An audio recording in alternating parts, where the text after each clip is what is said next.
I forgot one thing. Streaming is hard. There's a lot to remember. Plus, I'm not a smart man. There we go. Okay. See, I see my big giant head. I've remembered to log into my own Discord for voice chat. Yeah, I think I'm ready to go. Hi, everybody. It's Big Ed Mustafa. Welcome to Adventures After Dark. Master of Dungeons is unavailable to stream tonight. I'm going to take advantage of that by starting early. Why? Well, because of the Make-A-Wish fundraiser.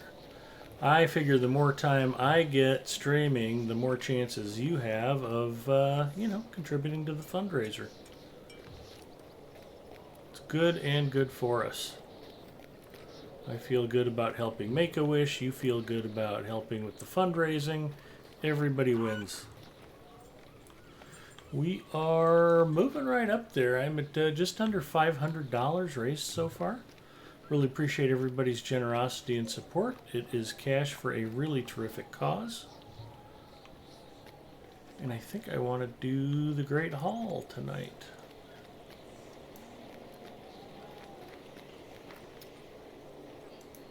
How may I help you, friend?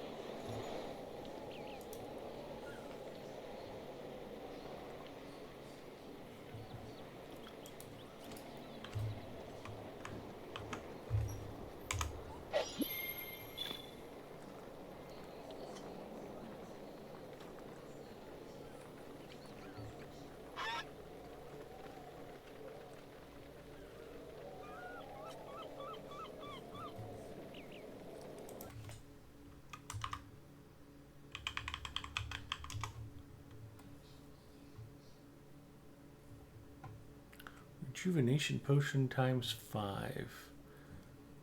I'm going to redeem that just because Bacchus is always on me about why do you keep all those useless potions?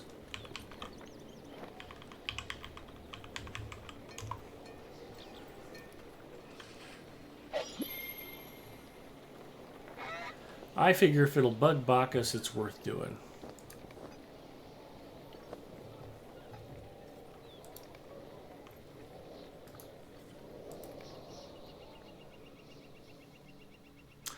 I'm on Dardanissa. I'm on the Gladden server tonight. She is a level 103 burglar.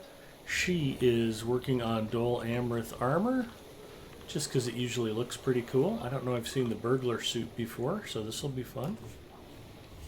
And yeah, the commander wants me to go talk to somebody, and I think it's Great Hall. I've completed the bank and the library. How may I help you, friend? How may I help you, friend?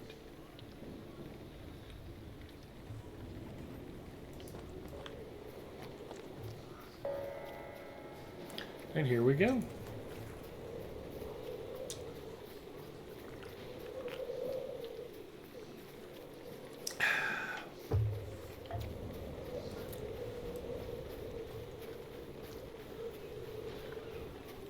Appreciate everybody hanging out and watching the stream tonight. Get settled in with a crisp, refreshing beverage. I am slightly out of character right now. I am drinking Dr. Pepper Zero Sugar, which I believe has replaced Diet Mountain Dew as my second favorite sugar-free beverage. Although I guess I should say soda because I still drink a lot of iced tea and water. But yeah, it's quite good, and perhaps more importantly, it's less expensive than Coke Zero. I love my Coke Zero. I still buy it and drink it all the time, but you know, it's good to have options.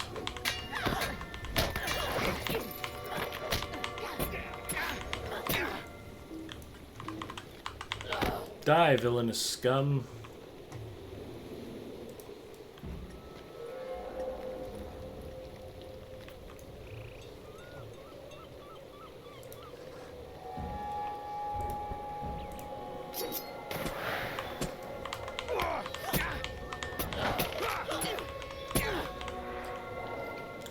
When doing these, I can slink around and not murder everybody, but you may as well just murder everybody. They probably have it coming.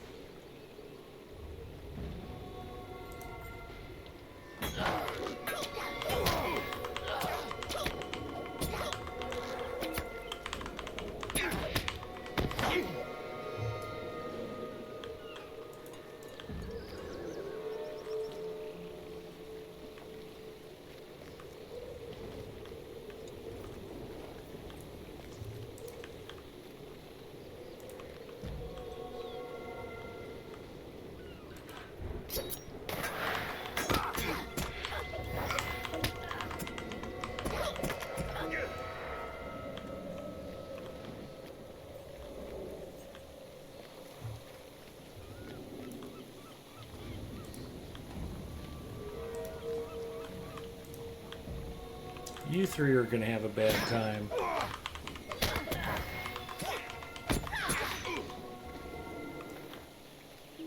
If you have not played Burglar, you are missing out.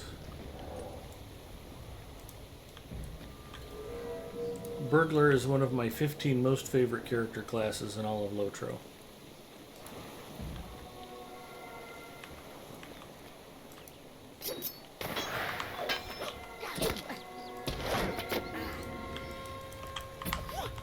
And tonight I'm on Gladden's server, and Gladden's one of my 15 most favorite Lotro servers. So there you go. We're just really enjoying the heck out of tonight so far.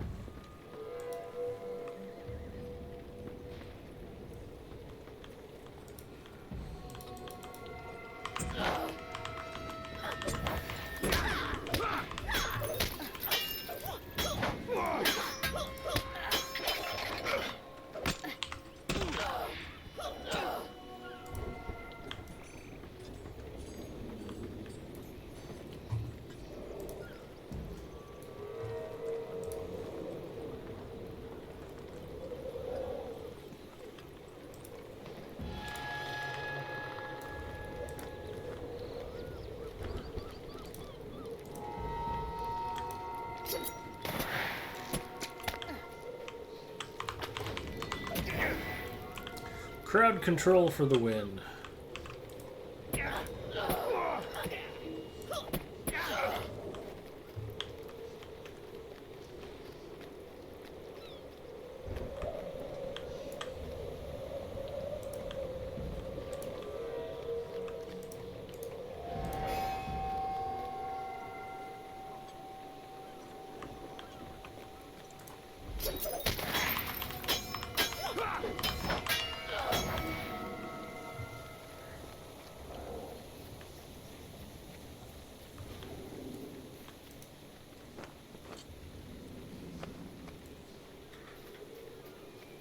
I have secured the swan.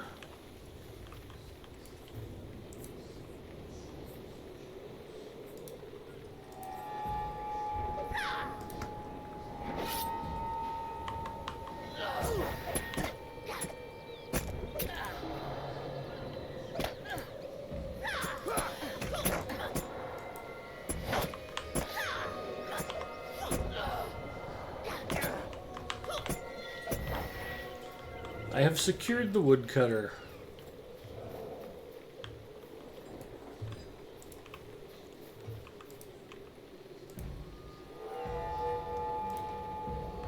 Die, traitorous scum. He did not make it. There's always one.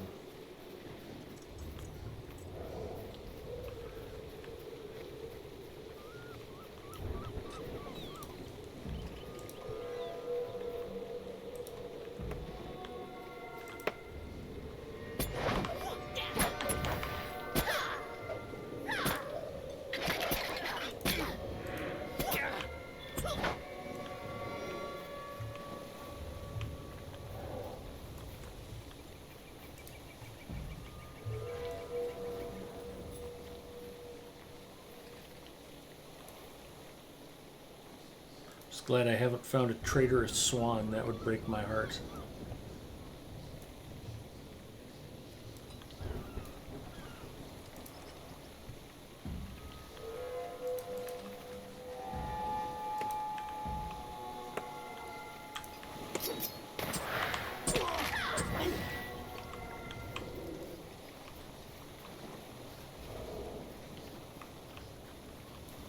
much wood would a woodcutter cut if a woodcutter could cut wood?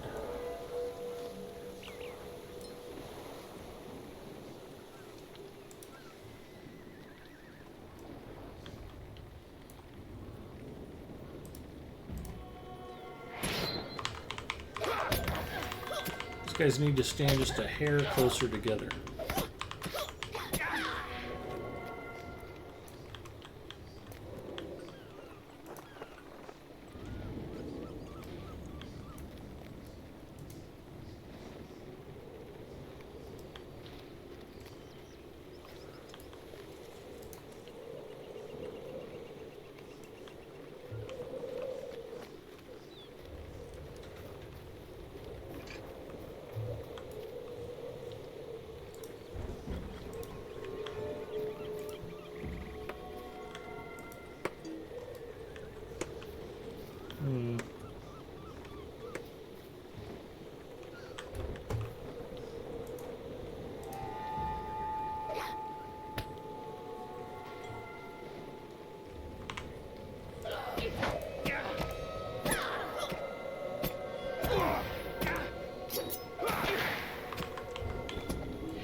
That's better.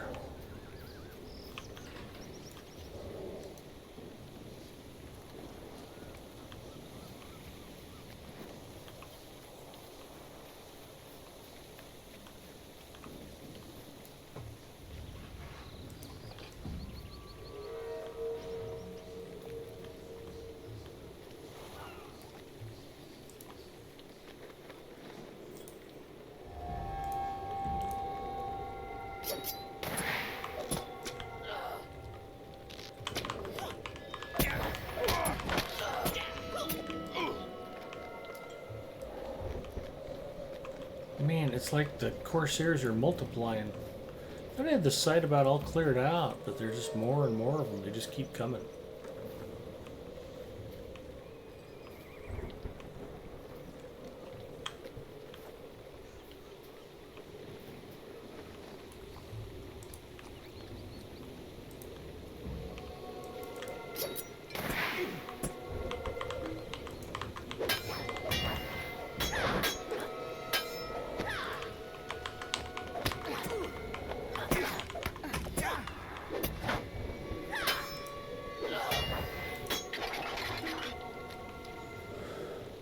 Okay.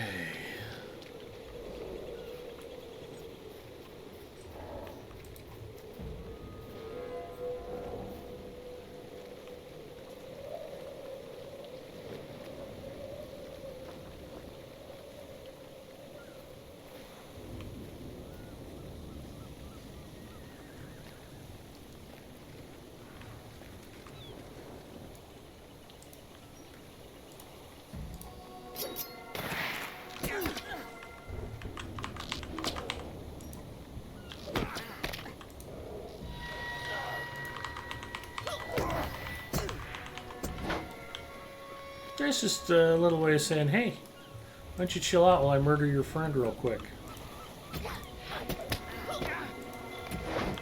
There we go.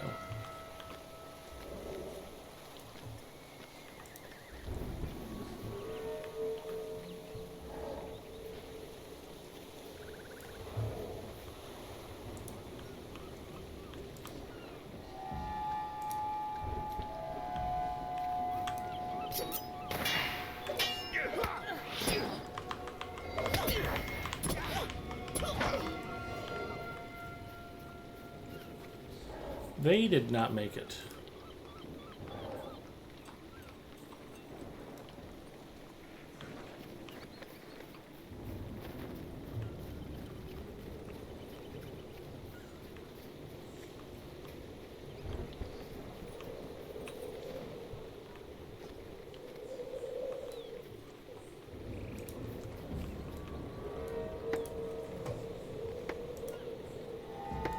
I'm gonna need you to leave that tree alone. Thank you. At least he wasn't trying to chop down any swans.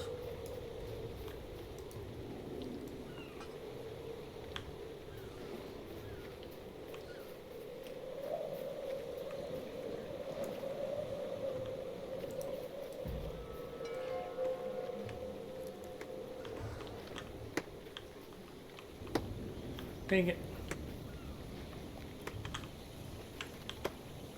Dang it.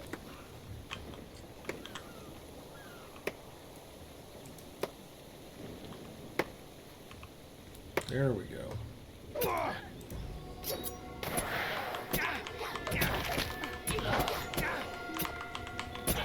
They heard me fall off of that planter about 14 times. I kind of gave my location away.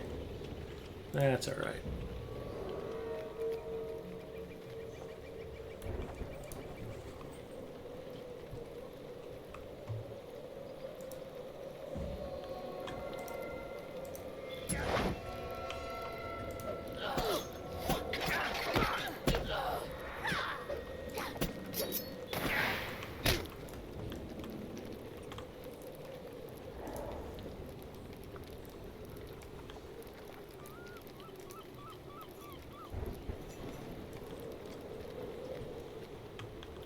Where could that other grappling hook be, I wonder?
Die, villainous scum. There we go.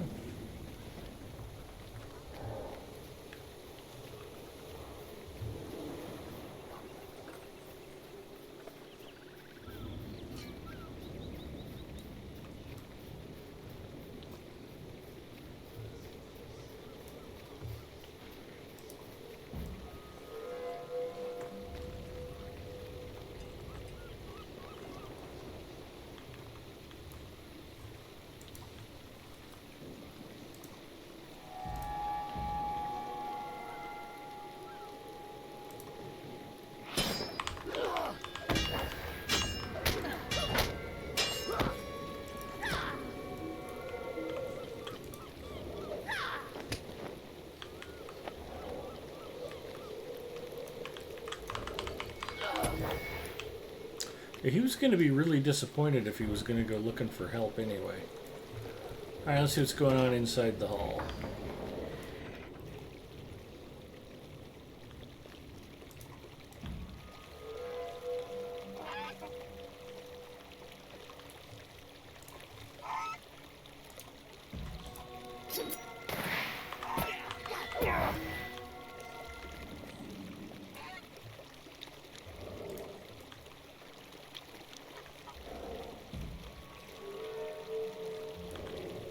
Somebody's poisoning the swans. Alright, let's take care of these clowns.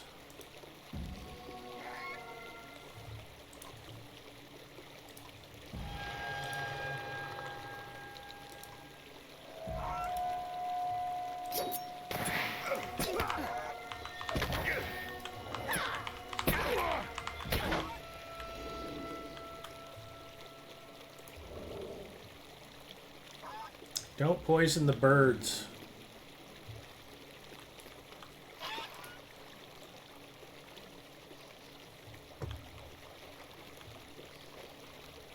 We need them for the Christmas feast.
Did I get all the swan poison picked up? I thought I still had one to go. There it is. You sneaky old bird poisoners.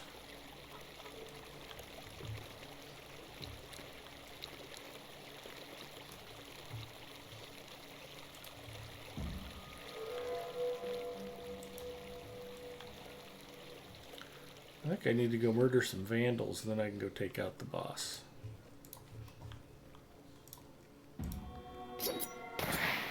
Although really murdering vandals is probably a little harsh. You should maybe just make them clean up their mess.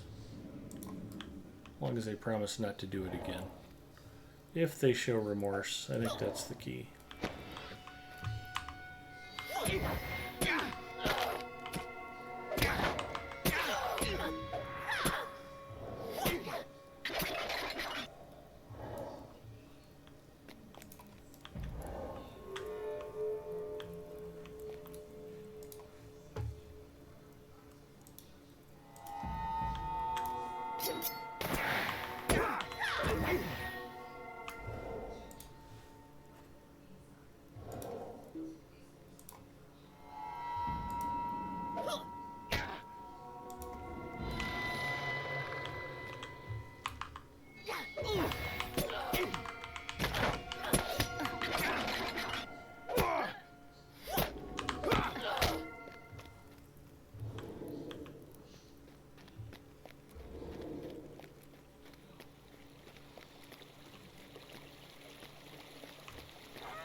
He did not make it.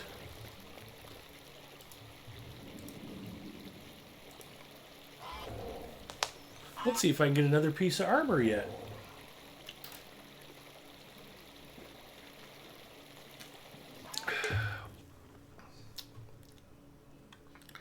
The limiter is that you can only do the City Watch quest once a day, and you need to do it once for each of the factions to be able to trade for the armor. Oh man, who would have thunk my inventory's full? This is my surprised look.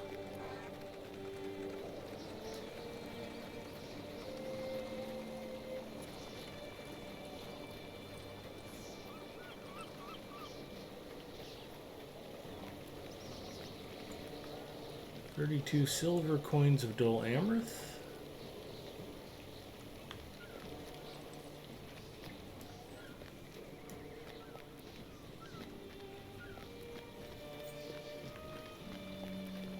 Wow. I think I got some mithril coins.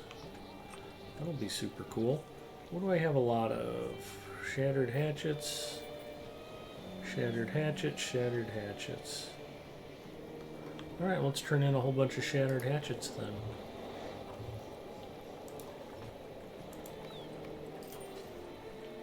And why do we do our task items, boys and girls? Task item turn-ins are good and good for us. They give us experience points, item experience points, reputation points. You can earn war steed experience points. You earn cosmetics, you earn titles, and most of all, it helps get crap out of your bags. Plus, if you do enough task items, you'll even earn Lotro points for turning them in. Each of those titles, the Busy Bee, the Eager Beaver, the Hot Shot, you get Lotro points every time you rank up one of those titles. So be cool. do your task item turn-ins every day.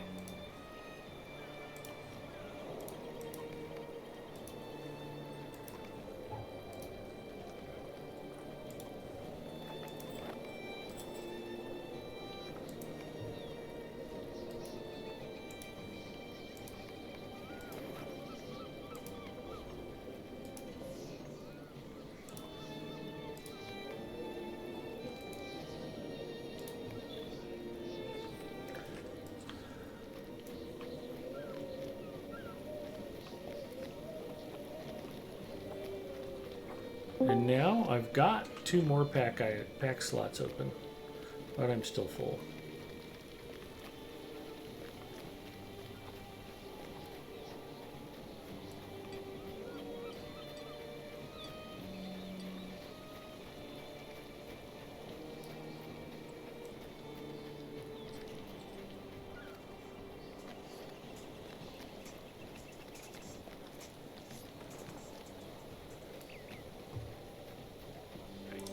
Ed, I want you to make sure you empty out every single slot in your inventory. It's not going to happen, Antler. And to quote the great Billy Bob Thornton from Bad Santa, you can poop in one hand and wish in the other and see which one fills up faster. I just thought I'd make that be my first words in 3 weeks. How's the PC setup coming along? Actually, we just got our internet going today. Yeah, everything's going good. I got my TV next to me, and then my 2 monitors in front of me. I just gotta get the desk. I just gotta get the desk put together. I'm using like a regular folding table as a temporary setup, but anyway.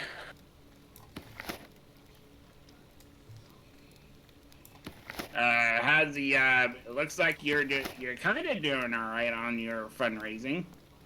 Yeah, not too bad. I was kind of laughing. Mrs. M asked me earlier. She goes, "What are you playing tonight?" I'm like, "Lord of the Rings on Lotro Stream." It's like, "All right, well they'd better come up with some cash." And I started laughing. It's like, I don't think that's how it works. It's not really mandatory, but I like the sentiment.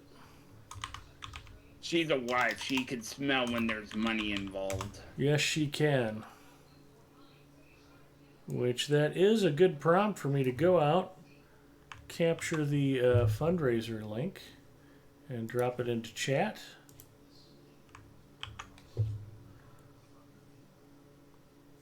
What the heck?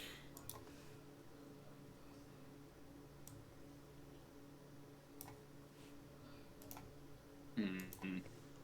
Let's try that again. There we go. All right, so there's the link if you want to donate to the Make-A-Wish fundraiser. It'd be very much appreciated, y'all. Twitch.streamlabs.com/BigEdMustafa.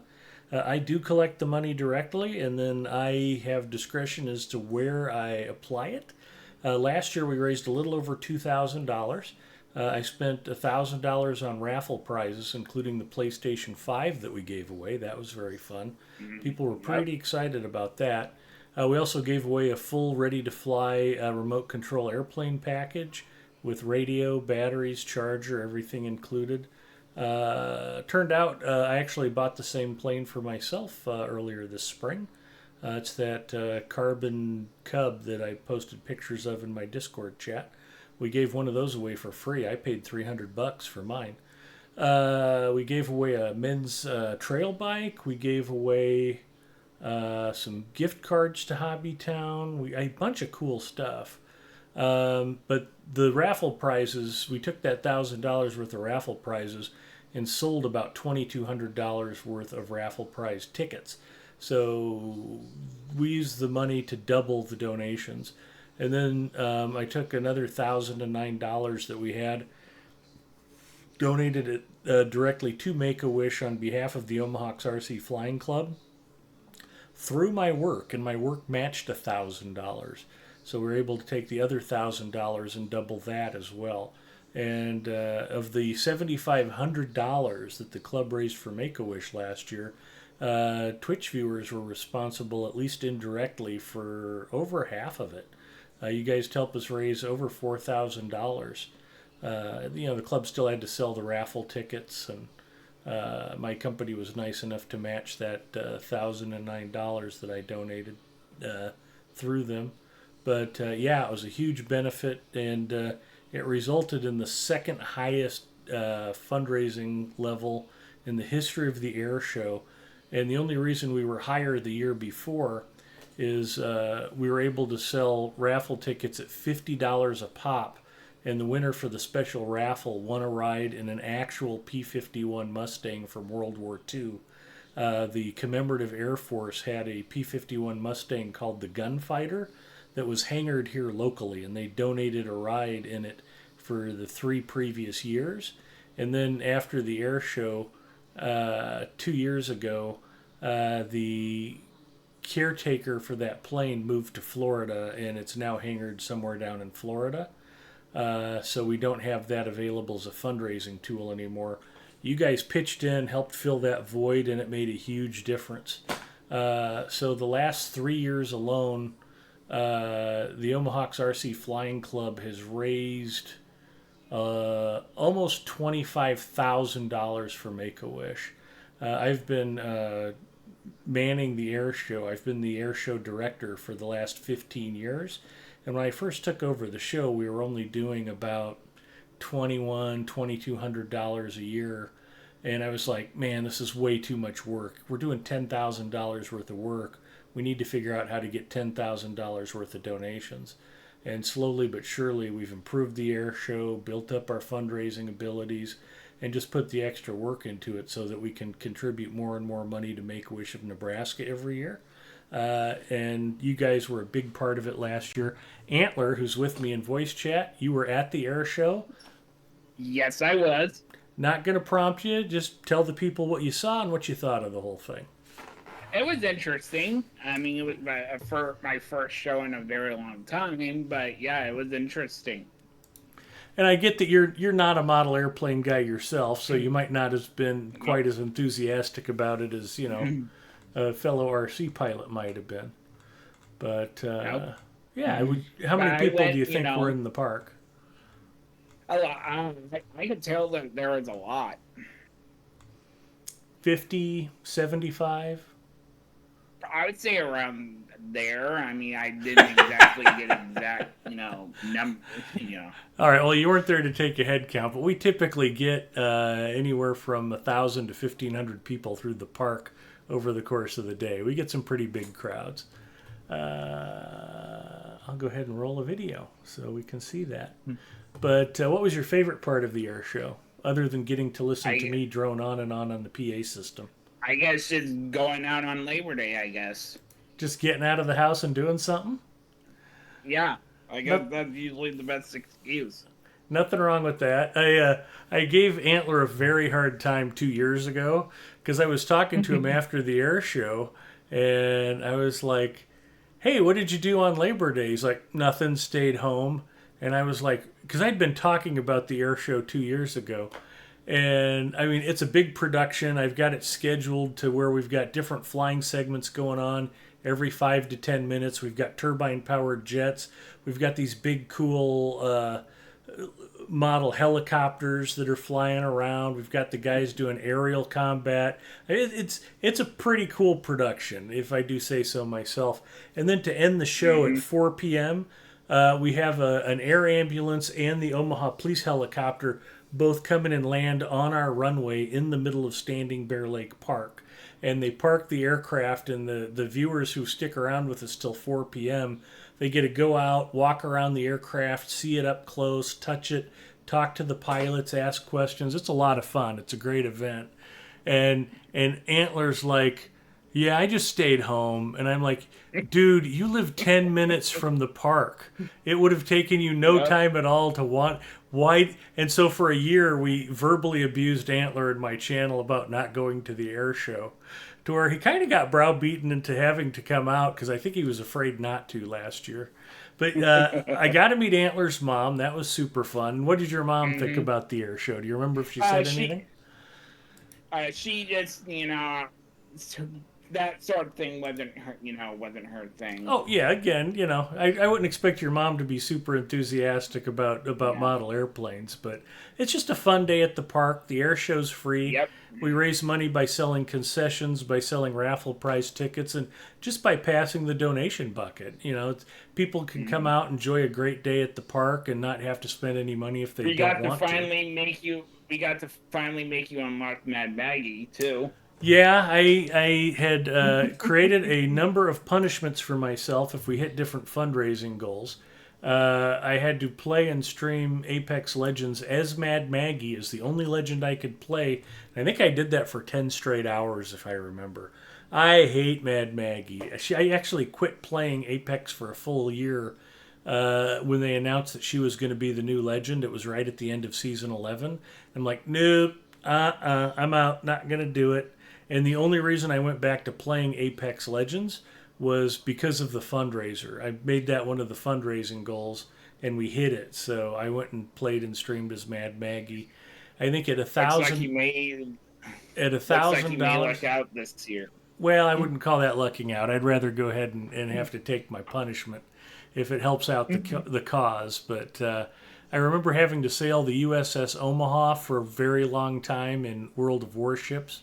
And for those of you who don't know, it's basically made of glass. It gets sunk really easily. Very frustrating ship to play because as soon as you start doing good, you'll have an enemy ship target you and just blow you out of the water, and there's nothing you can do about it. It's like, really? I'm already out of the game? And then at $1,500 last year, I said if we hit $1,500, I'd have Mrs. M play and stream on my Twitch channel. And I got her to sit down and actually play Candy Crush on stream for about 25 minutes. I had to sit here and keep spoon feeding her ice cream the whole time to keep her engaged. But that was pretty funny. She was a little bit out of sorts that day, but she was a trooper. She did it because she knew it was for a good cause. And then at Yep. $2,000, I had to play and stream Overwatch 2, and that really was the worst punishment.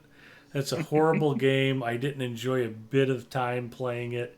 It was just, it's such a pointless, tedious game, and it's just like, why are you guys? I have several friends who like it, play it, stream it occasionally, and I'm like, why are you playing this game? It's horrible. And they like it. I still don't know why. And not coincidentally, that's not on the table this year. I will do horrible things to benefit Make a Wish, but I will not play Overwatch 2.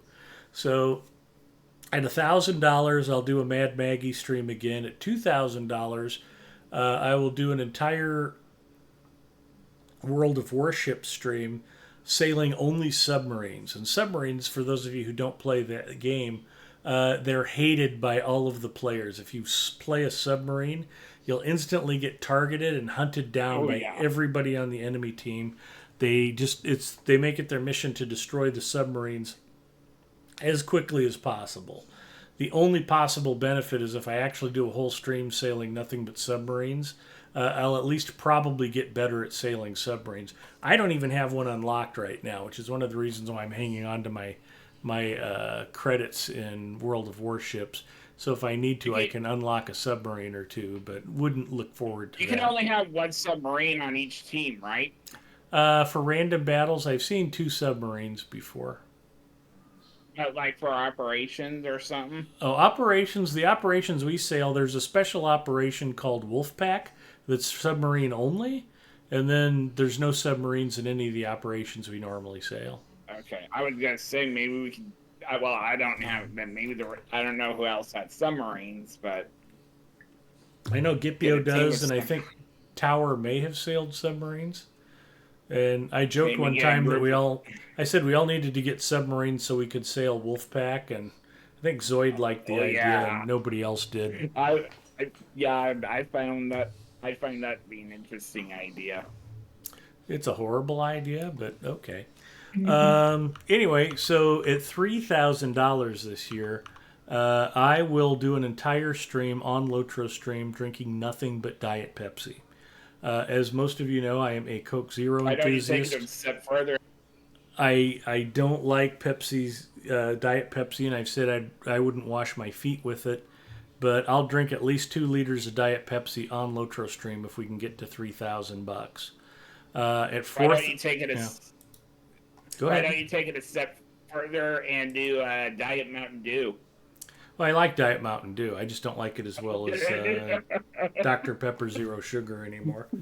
Diet Dew is pretty drinkable, though. That's probably Pepsi's. Well, actually, I was going to say it's probably Pepsi's best product, but I tried Mug Root Beer Zero Sugar. That's really good, too. Mm-hmm. I had a can of that a couple weeks ago for the first time, and it was like, oh, that kind of hits. But then at $4,000, I will eat Vegemite on stream. Never had it before. Most Americans I've talked to who've tried it think it's disgusting. Most of the people I know from Australia and New Zealand like it just fine and would probably think that's a weird punishment, but I have no idea. I'm like, I'll eat Vegemite, and then at $5,000, if we can raise $5,000, which is my ultimate goal this year, I will eat balut live on stream on camera. For those of you who don't know, balut is a fermented duck egg that still has an unhatched duck chick inside the egg. It's considered a delicacy in Asia. It's considered revoltingly gross by most Americans. Never tried it. Balut is available in the Asian markets here in town. I can go right up the street and go pick up balut anytime I want. So I will, for $5,000, eat balut live on camera. Now, we're a long way away from even getting to a Mad Maggie stream at this point. But I'm going to be fundraising through the end of the month, and hopefully we will get a lot further. I'm certainly hoping to, and that's one of the reasons why I started early tonight. The more I can get out in front of y'all and remind you about the fundraiser, the better chance I have of hitting that target. And just to give you an idea of what the air show's like, I think there's probably going to be an ad at the beginning of this, but we'll take a look at one of the news footage. Yeah, it's always the Adobe ad here, too. And then in addition to that, I think that I'll turn that sound teams down that while have been this put together rolls. because they've never met each other. But It's an interesting yeah, we send out a reality press shows release, and we get all the local TV stations out there. They usually put on a news segment. Not only a fun way for the family to spend Labor Day, but it was also for a good cause. Remote-controlled airplanes, helicopters, even a witch and Superman. This is the 43rd annual Labor Day Air Show hosted by the Omahawks RC Club. It's just a great day for families to come out and enjoy the day in the park. We get to show off the RC airplane stuff. It's a lot of fun. We raise a lot of money for a great cause here in Nebraska. That cause coming in the form of a fundraiser for Make-A-Wish Nebraska. Posh says it's the 38th year the show benefited Make-A-Wish, with 98% of the proceeds from raffles, food, and drinks going toward it. I know Make-A-Wish of Nebraska grants about 100 to 120 wishes a year. And the money that we raise stays here in Nebraska and helps local families. One of those families is that of Billy Nelson. His father, Gregston, says Billy was diagnosed with rhabdomyosarcoma, a rare and aggressive cancer, when he was 9 years old. The cancer that he was diagnosed with carries a 20% survival rate. After a year of treatment, Billy pulled through. And today, Gregston says Billy's now a father himself. But it was during those tough times with treatment when Make-A-Wish came through for Billy and his family by granting Billy's wish to go deep sea fishing in Hawaii. It's hard to imagine a year of doctoring a child who's suffering like that. The emotions are so helpless. And in that, Make-A-Wish brought a little ray of sunshine, a respite, a rest when we could just not think about that for a few days. And that's just one story of how Make-A-Wish impacts families in the community. Now, organizers say they raised $7,100 at last year's event, and based on the crowd size this year, they think they're going to surpass that. Reporting for Fox 42, I'm Joe Harris. And there you go. That's the Labor Day Air Show. Here we go. We'll remove that. And somehow when I was trying to get that set up, I accidentally knocked out my webcam, so I had to get that back up and running. Yeah, I saw that. I wasn't sure if you were like fixing it or. No, that was just me dumb thumbing it while I was trying to get everything rolling here. So yeah, the air shows. Yeah. Sorry, go ahead.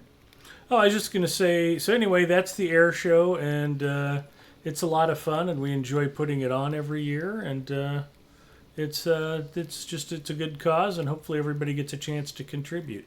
Even if you have $2, $5, $8, it doesn't have to be a lot of money. I've had some very generous donations. One person's already given $100 a couple times. I've got a couple of people who've donated 3 or 4 times already. Just a little bit helps. A little more would help more. But whatever you guys can do, feel free to contribute. And that's all I can ask. We'll just all pitch in together and try to earn some money for a good cause. I did say that if we weren't able to get the hot dogs donated, I might have to use some of the money to pay for hot dogs. I did manage to get the hot dogs donated again this year. We've got a specialty butcher shop here in town, Stoysich House of Meats on South 24th Street. I found out that this is the 41st year in a row that they have donated hot dogs to our air show. Incredibly generous, and the owner... we talk to every year. It's like, can we hang a banner for you? Is there something we can do to help? He's like, no, happy to do it. You don't need to do anything for me. And he finally basically, coupons. well, he admitted this year that we were kind of needling him about it. And he's like, yeah, I don't really need a bunch more people walking in here trying to get free stuff out of me. And we were like, no, we understand completely. Well, yeah, thank you. So, for whatever reason, Make-A-Wish is his cause, and he's happy to pitch in. And then we've got a great local Italian bakery, Rotella. And Rotella donates the hot dog buns almost every year. And you get a Stoysich dog on a Rotella bun. Man, that's good eating. Did you guys get a chance to get any food at the air show last year, Antler? We were. I think we just hung out and Yeah. Totally cool. You don't you can bring coolers to the park. You can bring your own food to the park. The food and drinks are available to those who want them, and the money goes to Make-A-Wish. But it's all optional. But yeah, you might want to bring $5 to get a hot dog combo with chips and a drink. The hot dogs are spectacularly good. I mean, it ain't an Oscar Mayer wiener. Those things are handmade in his shop down on South 24th Street. They're really good. Anyway, I got to clear out some bag space so I can try to get my armor. What do you think of my new mic? It sounds a little echoey. I think it might not be the mic. You might just need to get some sound deadening material up around where you're setting up the computer. Yeah. But it doesn't sound bad. You're nice and clear. Yeah, I went and got a new mic and everything when I was getting stuff for my new setup. So cool. Yeah, Antler's part of our regular Wednesday night gang, and he plays World of Warships with us on Sundays. But his house got hit by a tornado. Was that April 30th? 26th. April 26th, and Antler and his family were dislocated for a while and had to stay in a hotel, and just recently got moved into a new home. And it's good things are getting sorted out for you guys. I'm glad to hear it. Yep. So it's good to be back. I'm actually going to be doing some streaming this weekend. Actually, cool. I'm planning on doing something at 7 tomorrow, depending on how much of my chores I can get done. Now, I think the last time I saw you streaming, it was like Yu-Gi-Oh! Masters. Yeah, there it is, Yu-Gi-Oh! Master Duel. Yeah. I just shouted you out, and that's what popped up. What else do you play and stream? Yeah. I got old school RuneScape. I think I did that for a little bit. But I just thought what a way to celebrate, coming back and everything, and then do a stream with their, Well, glad you're getting back in the saddle and things are coming together, and you and your family are hopefully feeling a little more settled. It can be pretty jarring getting displaced after an event like that. I had an apartment fire one time when I was single, and I ended up on my sister's couch for about a week. Wasn't very happy about that. My sister was probably even less happy about it, but that's okay. I got rid of this guy a long time ago, and he comes back. Yep.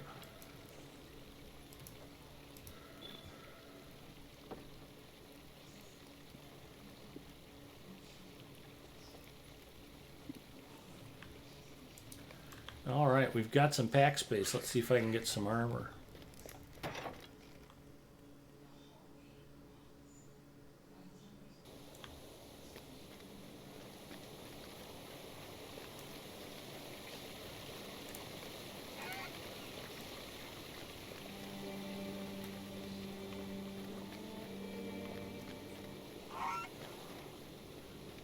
Well, I definitely have enough Great Hall tokens. Where's the burglar armor? Over here. Let's see what piece the Great Hall is. These are troublesome times indeed. Leggings? Nice.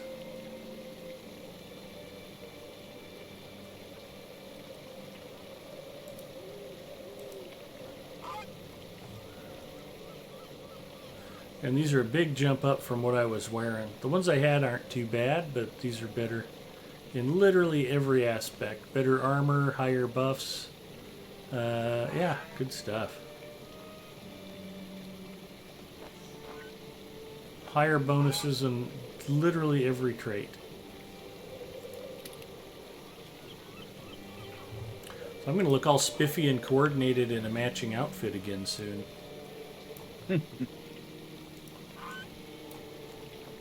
That'll be nice.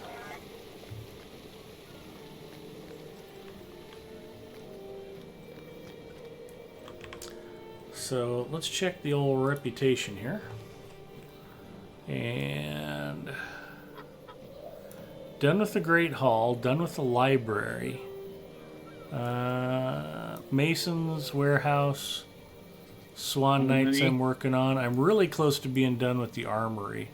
So I can probably finish that up, at least reputation-wise, tonight. And then I'll maybe do that tomorrow as my City Guard run. These are troublesome times indeed. These are troublesome times indeed. Gondor needs your aid. How may I help you, friend?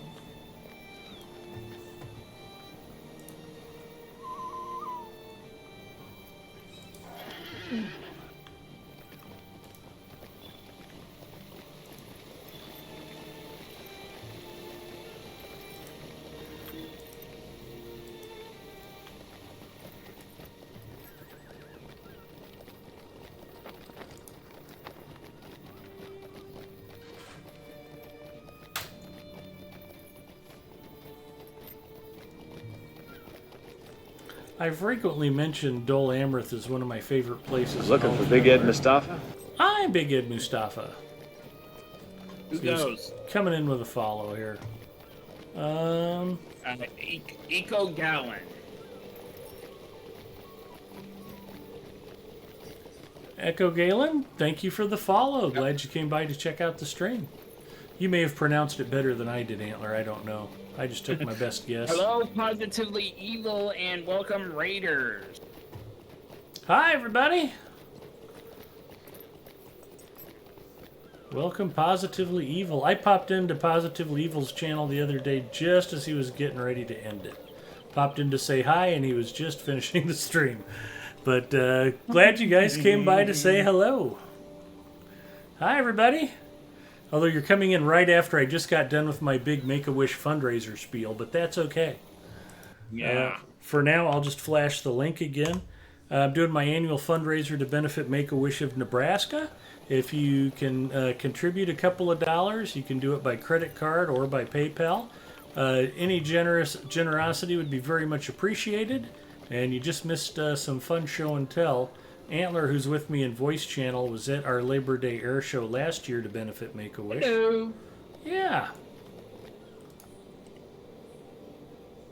So do the spiel again. Okay. I am happy to do it, especially since I'm just running daily repeatables in Dol Amroth. But I just got done showing a video about the air show, and we can do a different video. I've got plenty of them. That was one. I have many more.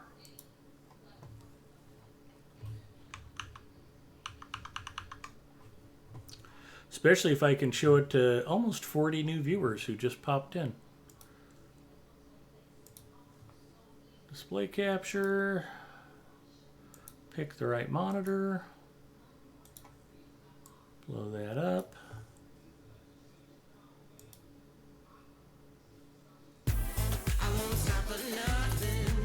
Be right back. That's all right. You're just missing another Photoshop ad.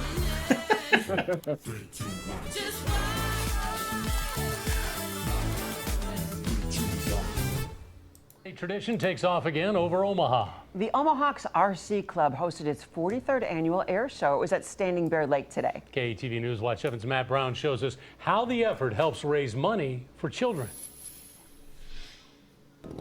Engines roar to make these radio-controlled planes soar.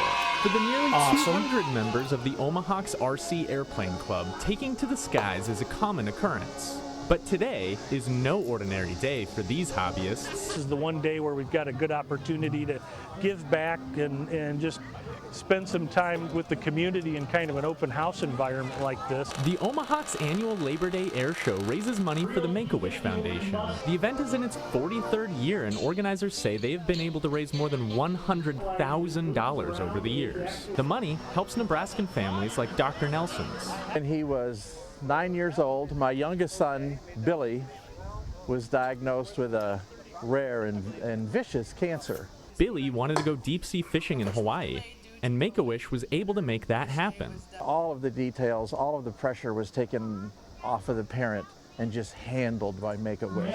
Dr. Nelson says he always comes to this event to help give back to the charity that helped his family. He also says his now adult son is cancer-free and starting a family of his own. If you missed all the fun this year, organizers say it is never too early to start planning for the next one. In Omaha, Matt Brown, KTV News Watch 7. Helps Nebraskan Okay, families I've got to like back Dr. it up. Nelson's. And he was $100,000 over the years. The money helps Nebraskan families like Dr. Nelson. Omahawks annual Labor Day Air Show raises money for the Make-A-Wish Foundation. The event is in its 43rd year, and organizers say they have been able to raise more than $100,000 over the years. The money helps Nebraskan families like Dr. Nelson's. and he was No ordinary day for these hobbyists. This is the one day where we've got a good opportunity to give back and just spend some time with the community in kind of an open house environment like this. The Omahawks annual Labor Day Air Show raises money for the Make-A-Wish Foundation. The event is in its 43rd year, and organizers say they have been able to raise more than $100,000 over the years. The money helps Nebraskan families like Dr. Nelson's. and he was 9 years old. Okay, well, I was hoping I could find it. For a brief second, they actually flashed a picture. You could see Aspen, the little girl. I've told this story before. I'll tell it again. It's a pretty good story, so bear with me. Aspen was a wish recipient who lived on a farm just outside of, I think, North Bend, Nebraska. And her mom was telling the story about Aspen's wish and how everything played out. And Aspen was this adorable little girl. Her mom had her all dressed up. She was in pigtails, and she had these red, white, and blue. It looked like cupcake or muffin tin pigtail holders. And she was just adorable. And they're telling the story about every time she was sick or every time she had to have a medical procedure, Aspen's sister would get her another chick because they had chickens on the farm. And it got to the point where she had so many procedures done and so many doctor's visits, she actually had about 100 of her own chickens. And her wish was to have her own playhouse where she could do her arts and crafts and hang out and do her own thing. And so Make-A-Wish came out, and they got a bunch of volunteers, and they built Aspen a chicken coop themed playhouse on the farm. And when they came out, I mean, they had a sheriff's escort by local law enforcement, and a bunch of people from the town came out and lined the drive to their farm. It was like one of those scenes from Home Makeover, or whatever that old TV show was.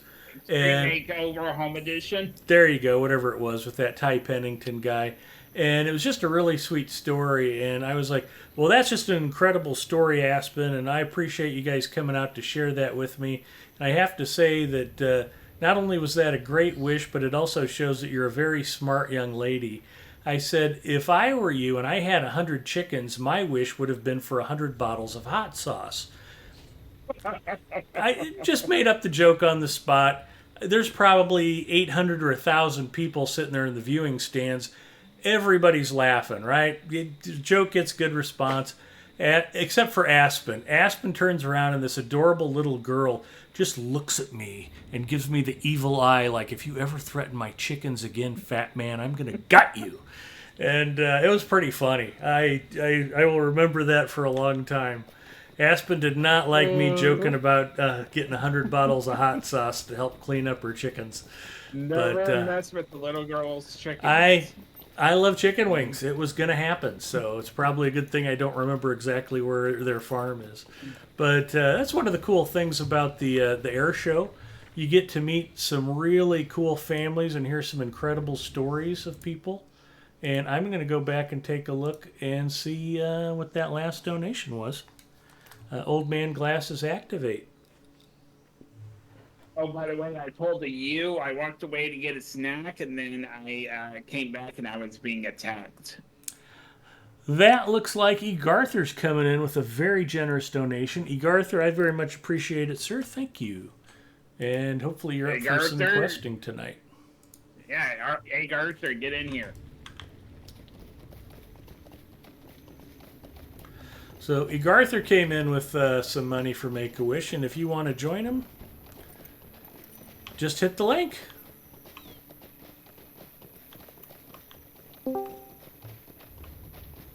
Get your butt in here, is that what I heard?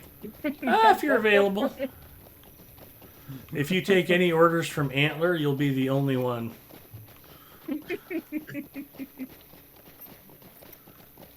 I had already forgotten he was even in here talking about anything. But I just picked up my third piece of Sea Reaver armor, so I'm pretty happy about that. And if you're up for it, I was thinking maybe we could go rerun the Feast of the Drakes. Sure.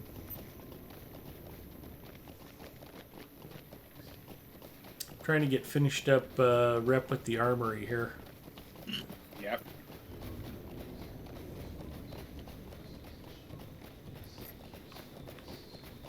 Oh, I'm an idiot.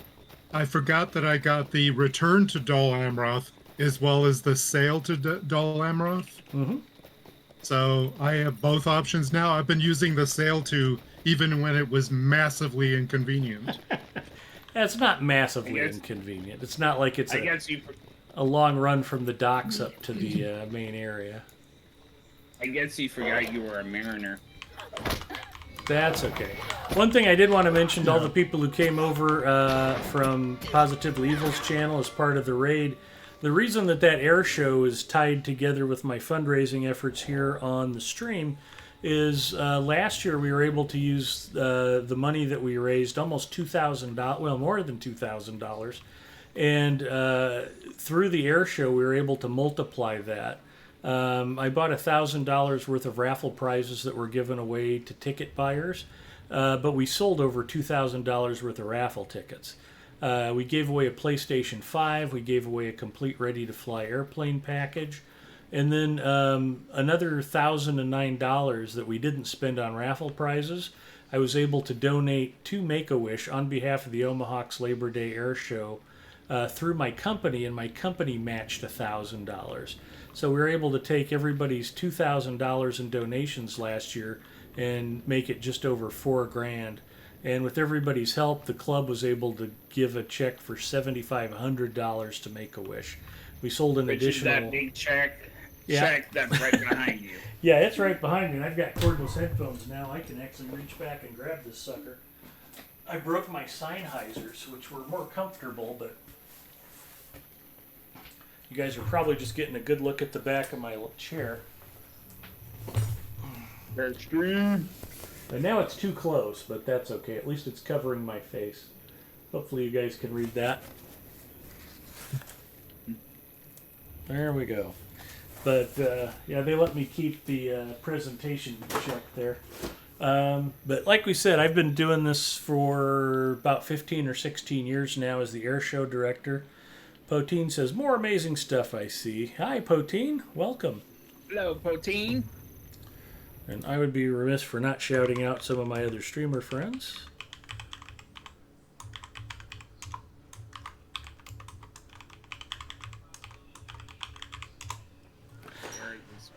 And the club has actually been raising money for Make-A-Wish of Nebraska since the year after they were incorporated here in the state.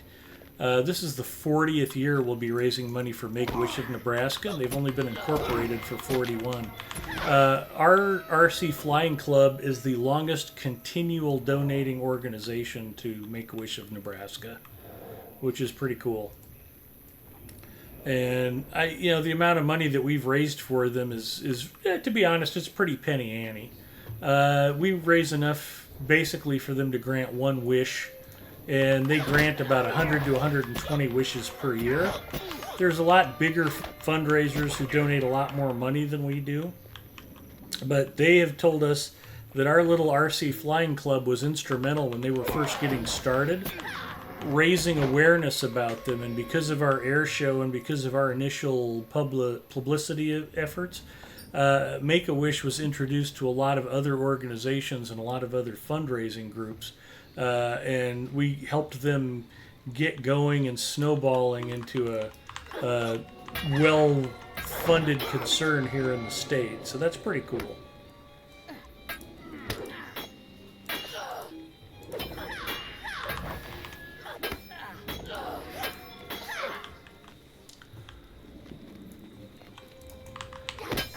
But if anybody has any questions, feel free to ask. The people who've been around my channel, they've heard it before.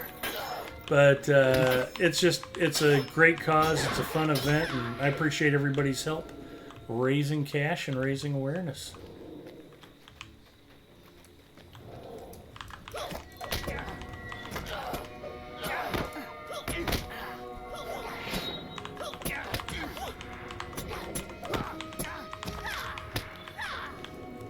So this is a bit of a strange one. You have to defeat these Corsairs so that you can cure them of the Corsair croup.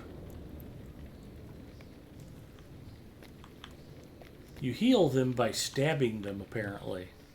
I don't know. Maybe it's like medieval barbers with bloodletting. I don't know how that works. Paperwink says, "Good evening, folks." Hi, Paperwink.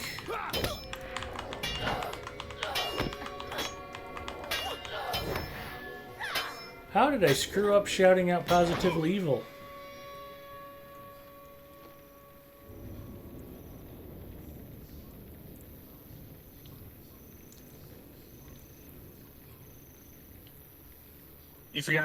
You forgot the I after the S.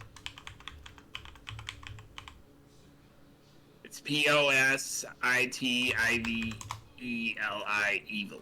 There we go. Second time to charm. I'm not bright, y'all. It's okay. What I lack in skill, talent, and intelligence, I try to make up for with enthusiasm.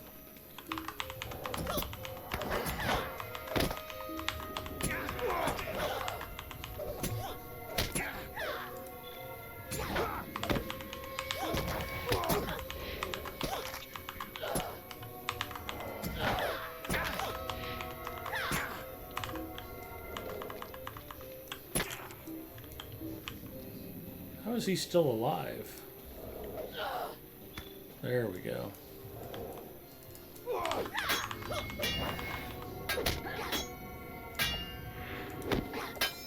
Paperweight, did you do it solo on tier 2? Or did you do it in a group? It's a level 50 cap on the Mortar server. So yeah, he's not doing it solo.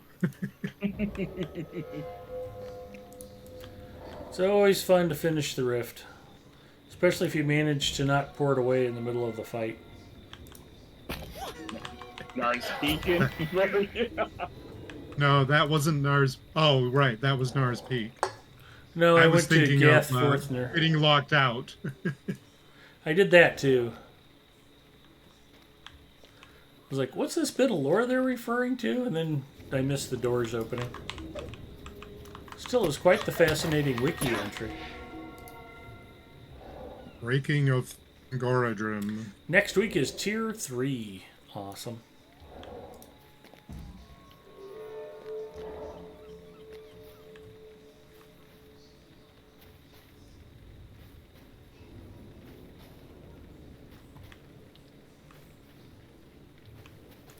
I'm just hoping Gipio's taking out a second mortgage on his house or something, because I honestly believe he would pay $5,000 to watch me eat balut. That's the other thing I'd mentioned earlier, is that there are some challenges as we raise money. If we can raise $5,000, I will eat balut live on camera on stream. It's a fermented duck egg that has an unhatched duck chick still inside of it.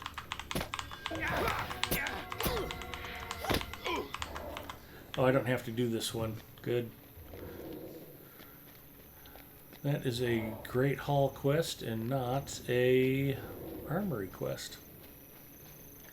I had some issues with the elf though. She bugged out a few times and the run back was a bit annoying. Yeah, when the rift doesn't go very well, you get to memorize that run back pretty quickly. Ask me how I know.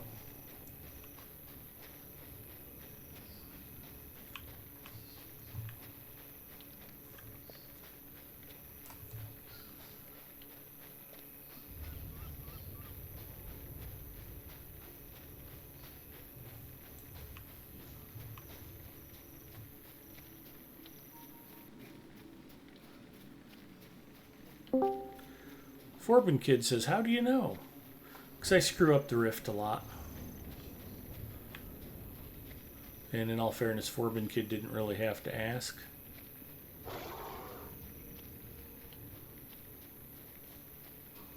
Inquiring Minds checking in. Hello, Inquiring Minds.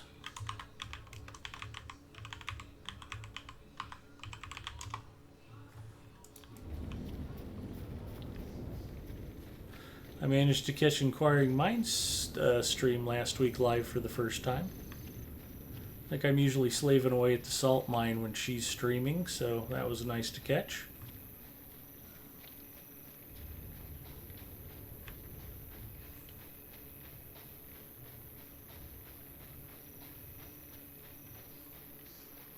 One of the running jokes at physical therapy, my wife thinks the only reason I make her go to physical therapy is because I take a nap while she's working out. And she was telling her physical therapist about the fundraiser and the air show. And I was like, yeah, that's one of the reasons why I'm usually napping when I'm here. I was up till about 1 a.m. last night streaming on Twitch trying to raise some extra money. So... And I've been streaming on nights I don't normally stream. There's a joke in there, but I'm not going to say it during lecture stream. That's probably a good idea.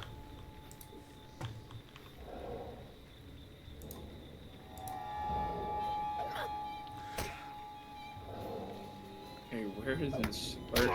Where are you, Lieutenant?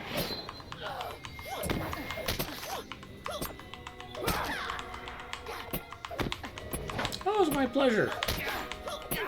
I always try to support all of the other Lotro streamers as best I can. I figured if I was the only Lotro streamer people had to watch, the game would probably just shrivel up and die. You guys are essentially the marketing department for Standing Stone Games. Showing off the game on Twitch and letting everybody know it's alive and well. It's the best way to attract new and returning players.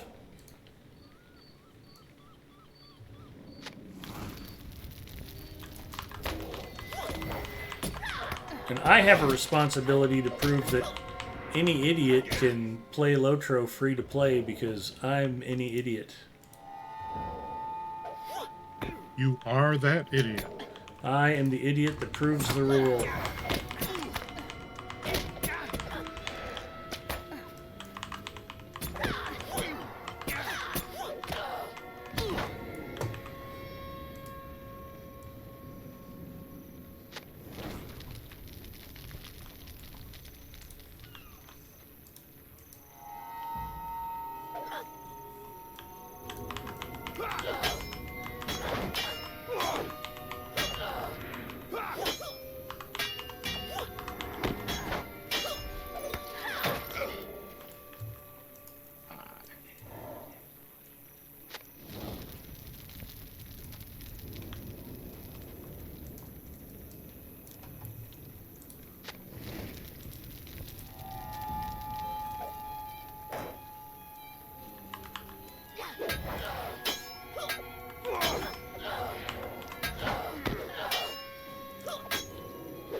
Looks like my work here is done.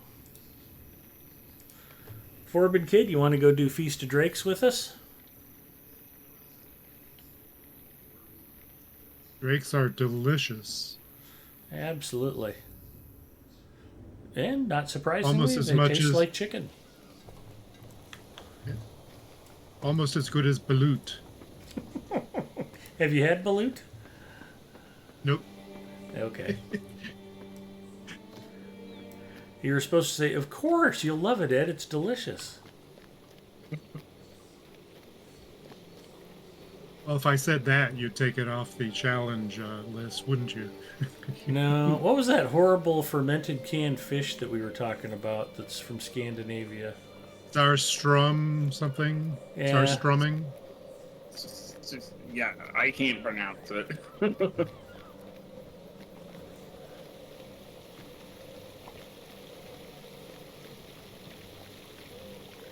I would love for us to shatter the $5,000 mark so I have to come up with new punishments for myself. That would be a good problem to have. Gondor needs your aid.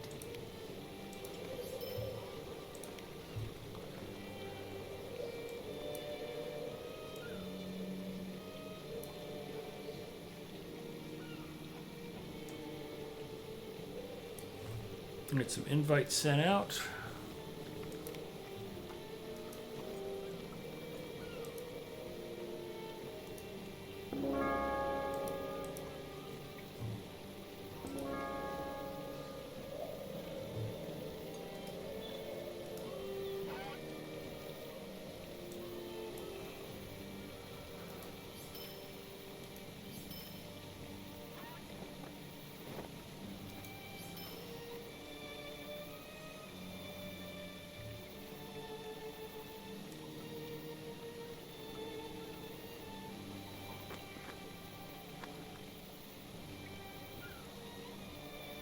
Hello, Ginger.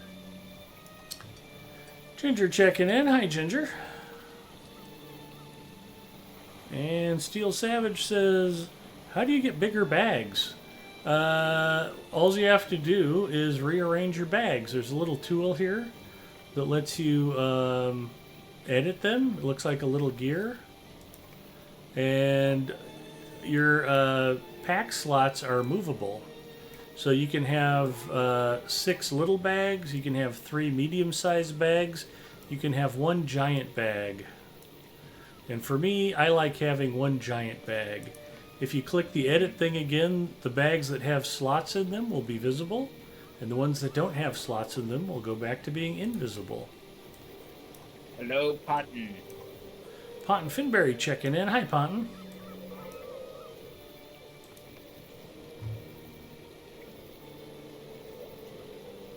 Somebody had a lore question the other night, and I was like, ask Ponton, he'll know. Ponton knows lots of stuff.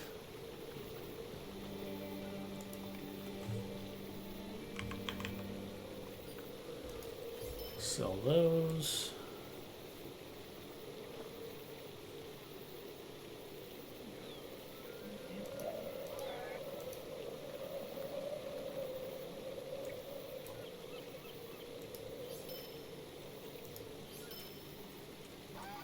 Weaponsmith scrolls. What else we got? Another weaponsmith scroll.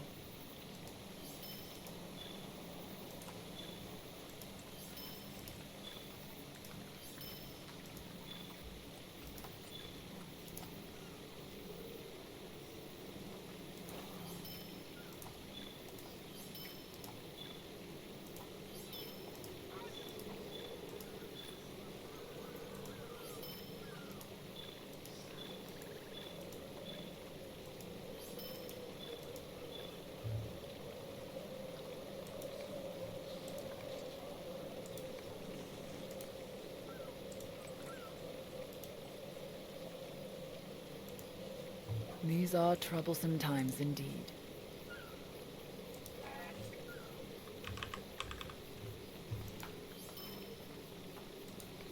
Alright, just like that, I've got 3 pack slots open. I'm ready to rock and roll.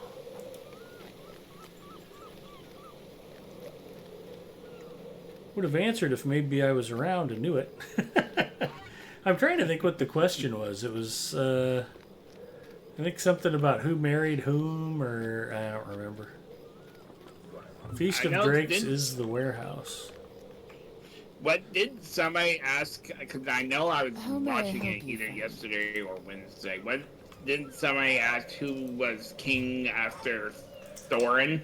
That's what it was. Who, after Thorin was killed during the Battle of the Five Armies, who took over as the king under the mountain? And it was Dane? Yeah, it was Dane. I know. Yeah. So Potton says he's eating a spinach quiche, and I have to say, I was always offended by the claim that real men don't eat quiche. Do you know what's in a quiche Lorraine? Sauteed onion, bacon, cheddar cheese, and it's eggs and it's pie. There's nothing about that that isn't manly. Everything in a quiche Lorraine is loved by men everywhere. Dane Ironfoot, there you go. I think some people have that opinion of anything with a French name. Could be. Well, if that's the case, we should get them signed up for the French Foreign Legion, then. They can find out the truth. I always thought it'd be funny to do an action movie or a spy novel where, the heroes get all jammed up and things look really bleak and it looks like the end is nigh, and then all of a sudden the French come blazing in and waste all the bad guys and fix everything and win the day, and then they disappear, and just as they're leaving they're like, shh, don't tell anybody it was us. I just always thought that'd be a fun plot twist. I'm going to grab a Coke Zero and then we'll go wreck some drinks. Cheers, stream high. Yes, my love. You want some land?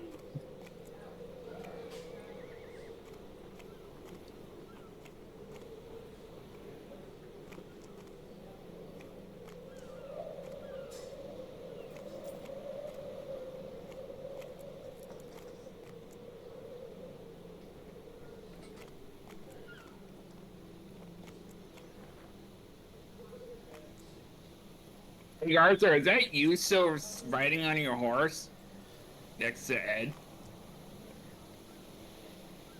Yeah, sometimes it's like that. That it doesn't appear that way on my screen. I know you stopped. Yeah. But sometimes it'll it's a lag thing, I think. But it looked perfectly normal on my screen, but on his it looked kind of goofy.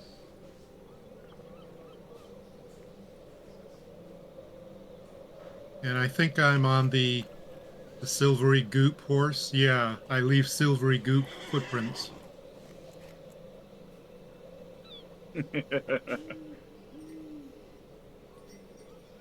That is the... Let me see what that is.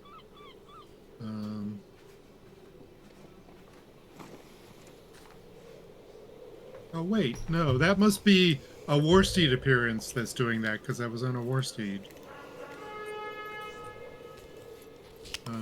It is the Tidebreakers. So that's one that came with one of the Umbar expansions. Yay, level 23. Go get him, Antler. All right. What server is that? I'm on Glenn. I'm on my Hobbit. Oh, okay. He's an I was about character. to say, what do you think about those rates? But you're not on one of those servers. No, I'm no. Are you free to play, Antler? Yes. Ah, okay. Then you're definitely not on one of those servers. That explains his thrallish worship of me. Why I'm such a hero and a role model and a mentor for Antler. Tonight's snack is Planter's Trail Mix. I can sail us to the wharf anytime. Are we waiting for folks? Well, I invited Forbin Kid. Hopefully he's on his way.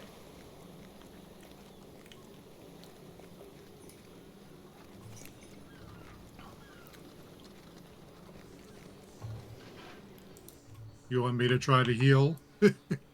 Oh, I wasn't audioed. There you go. Yeah, I'm at the wharf. All right, you can port us to the wharf, and if you want, I can heal. My DPS isn't that high.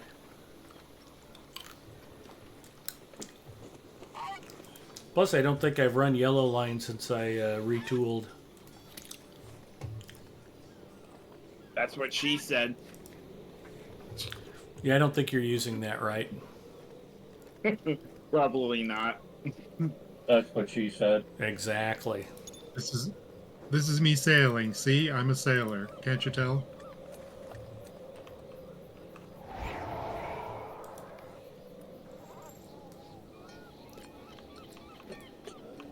Probably the only game that I've ever seen that actually has sailing class as a part of their lineup.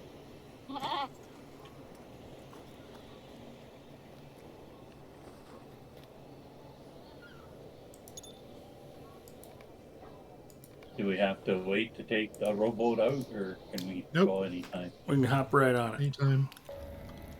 I was just in the middle of adjusting my trait lines. I didn't want to be the only one rowing. You just spin around in a You guys circle got- till we joined you. You guys got to sing the song. No.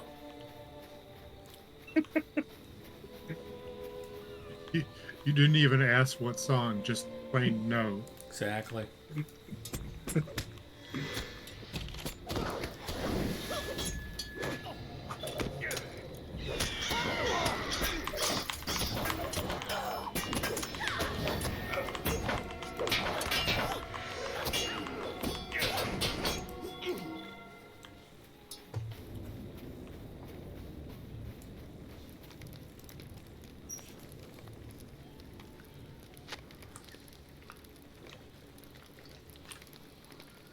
That's the first camp fire. Yep. If you guys want to be cool like Garther, all you have to do is click that link and throw some money. It's going to a good cause. Forbin Kid, you can consider yourself excluded.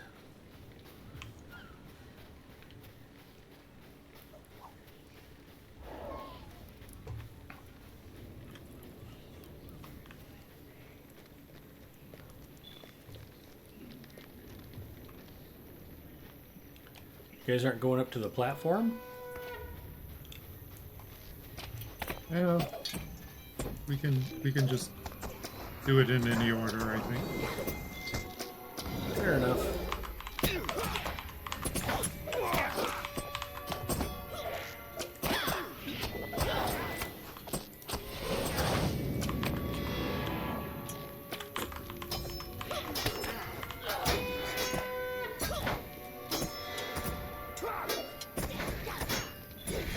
I just threw some finesse essences in my gear here.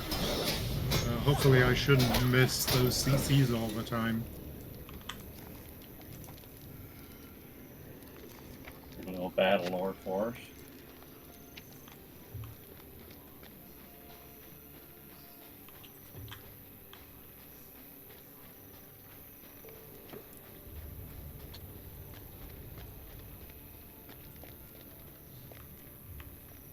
Are we ready for the chaos? Yep. Wait for Forbin Kid to get up here, and then we'll pop it. And I'll go to stealth and then throw share the fun on you. And we'll see how Forbin Kid does by himself.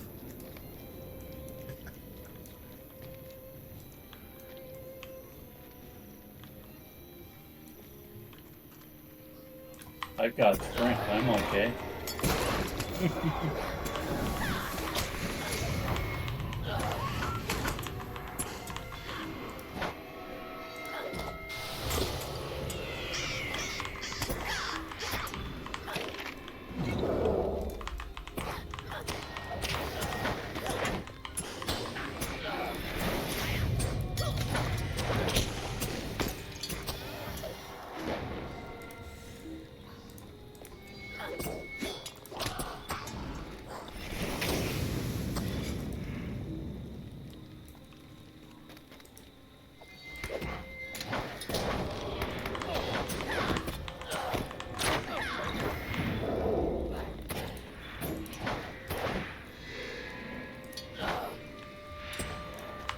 Do these come for a fixed time or a certain number?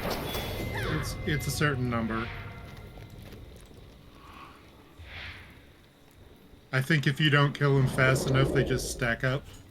Okay. I think each wave is timed, but there's only a fixed number of them. And we can't do That anything number with this is campfire? infinity.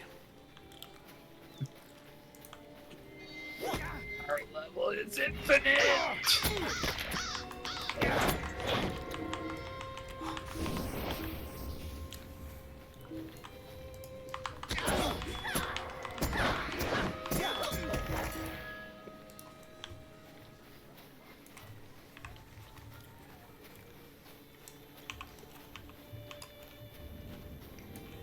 Here are the groups, 2 of 6. Is that about right?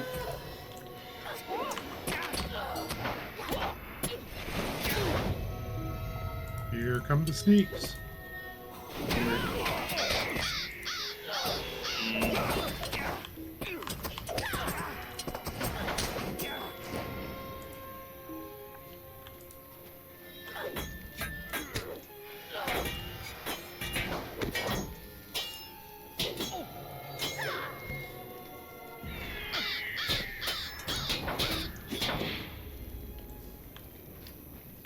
Three of 6.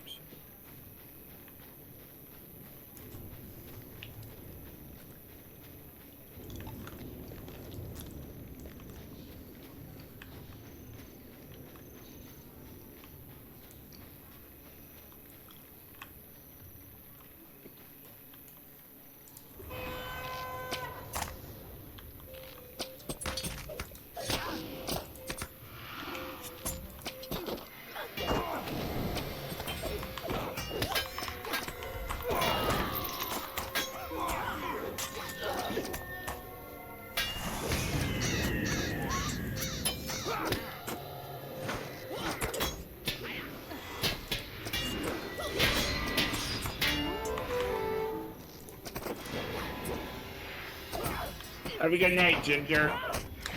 Ginger, take care. Hi, Ginger.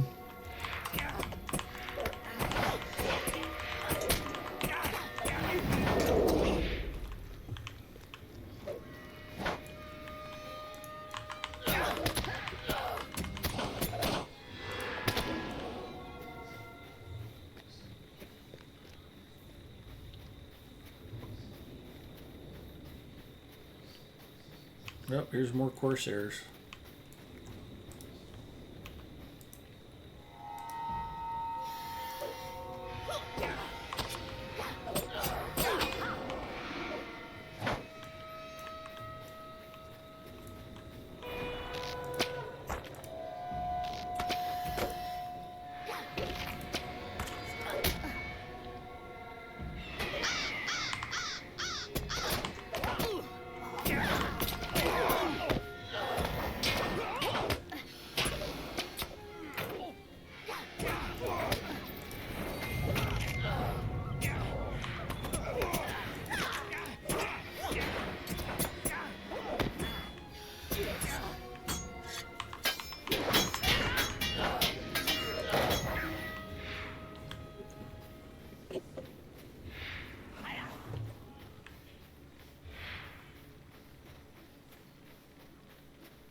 Gee, I wonder if there'll be another group over by this campfire.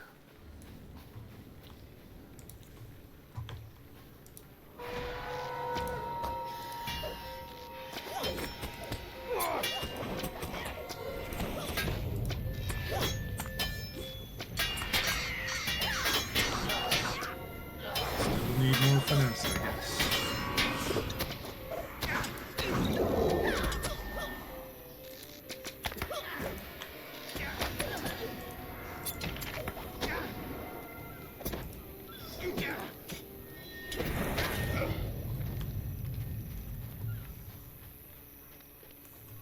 Nice.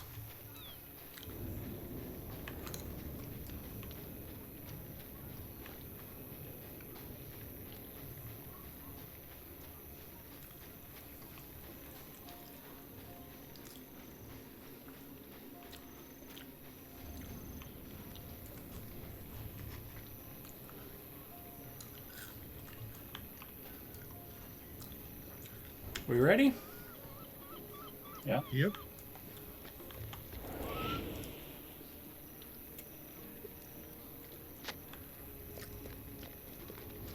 That's a big old steak.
The unstoppable power of Berg heals made us basically invulnerable there. It could be true, you don't know. Alright, I guess we can leave instance.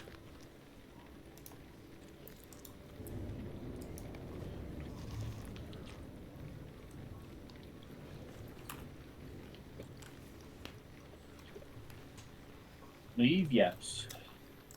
Nice job, fellas.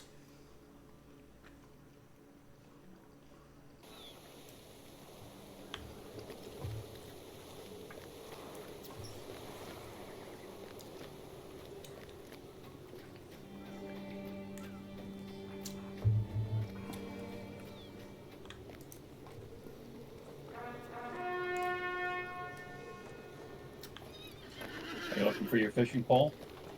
No, I was going to do a speed run up the stairs.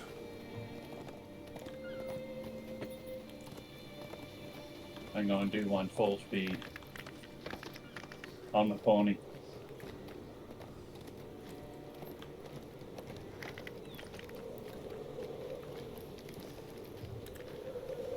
It's actually not that hard because you can use the cliff wall as bumpers. Yep.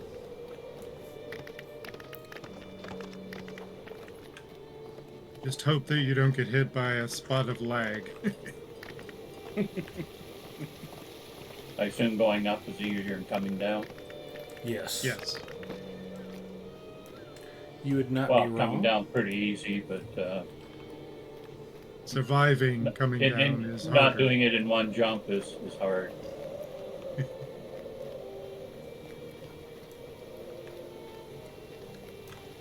Oh, there's no turn in for this. We've already got our rewards. Yep, they give them to you as you complete each of the quests. Okay. Yeah, your inventory should be I got it. Swarming with boxes.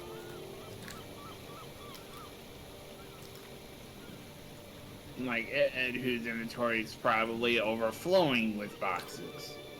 Yeah. So what does incoming healing do for a champ? Does that help you generally any your healing? Well, it'll help if someone else heals you, but it also applies to your self heals. So on bracing attack and that kind of stuff. It'll help. Yeah, okay.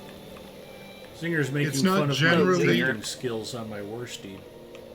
Well, I was lacking essences. I made a complete set of news do you bring, traveler? level 100 or 101 armor, and they all have 3 essence slots in them, which I didn't have. So I've been putting everything I pick up in them, with the idea I'll just upgrade as I go along. Yeah, they went essence crazy with Dol Amroth. You know, they not only gave you plentiful sources of essences, but also all the crafted gear at level 100 is just basically placeholders for essences. Yeah, and I see there's an essence barterer over here. Yep. Quartermaster.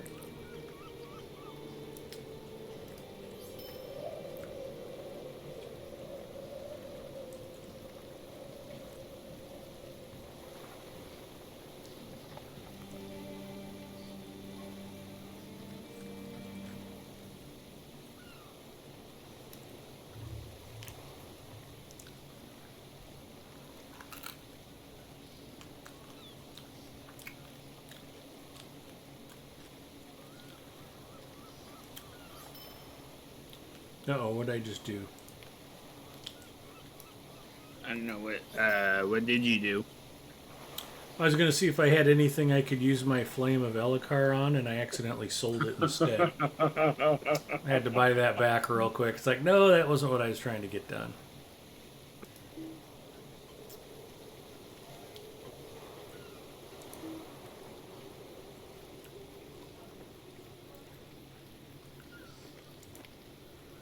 Be right back.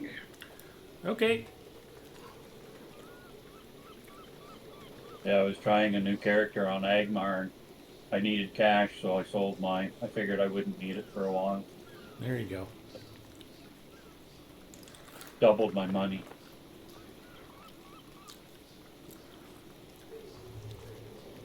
Hey, you probably can't sell fish for gold there yet either. Nobody's doing That's any right. good about crafting. Yeah, I didn't even try, but I knew my copper ore and other things would be worth a fair amount, so that got me a little spending money.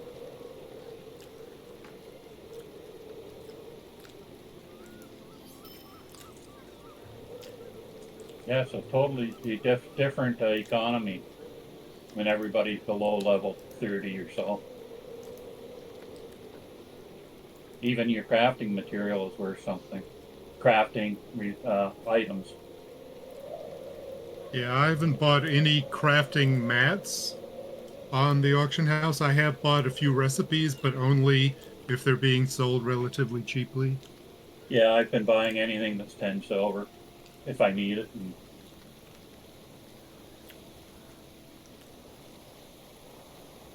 But I made my highest level characters on both servers a triple gatherer.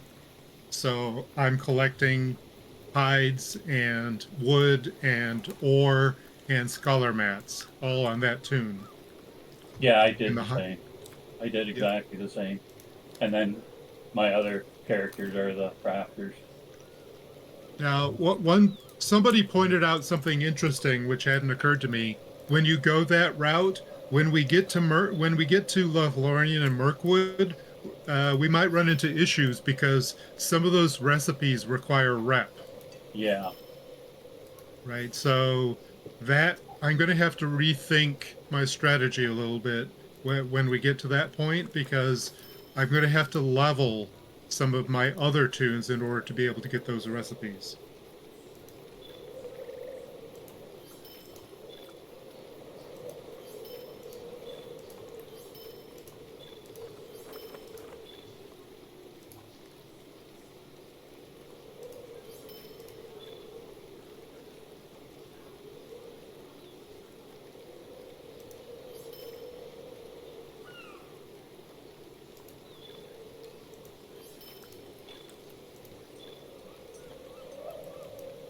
Yeah, when I got to Snowborn and I realized the scholar stuff, you had to have the rep to get your scholar scrolls. Yep. I'm back. Welcome back, Antler.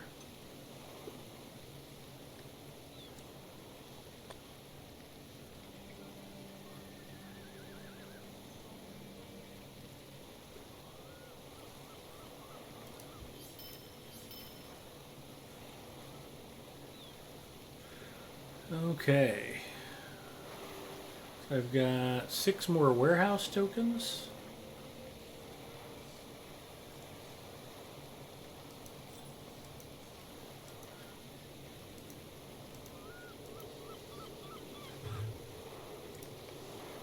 That seems like that takes a while to get done. Am I imagining that? Or is warehouse kind of a wear out? Warehouse. The training exercise is very fast, but the landscape I think is kind of a grind. It looks like you have to do it about 3 times. I'm at 7,500 warehouse. of 10,000. Warehouse is the Feast of Drakes. Okay. Yeah. Yeah, that's what the landscape is, although it's not really landscape.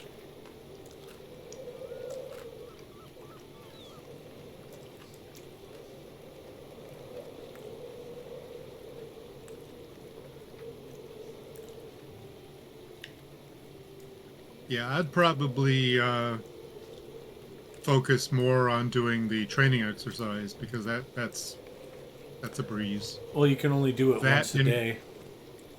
Yeah. If you need a lot of tokens in a short amount of time, then you don't have a choice. But if you can stretch it out over time, actually, you know what? Define the meaning of the word stretch. Okay, so I have 62 warehouse tokens. How many do you need? I don't know. Enough to get 2,500 rep plus however many I need for the trade item. Okay, so each of them is... How may I help you, friend? 2,500? Okay, so that's only 5. And then how many items do you need and how much do they cost? Looking... Warehouse, that's for the eye patch of the seafarer, and I need 15 total. It looks like.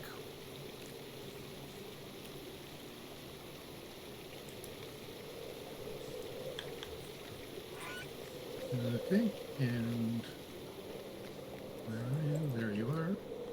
Yeah, remember, I have a lot of high-level tunes on this server, so... Awesome, thank you. I have stockpile. Yeah, Zinger had been pretty generous about hooking me up, too.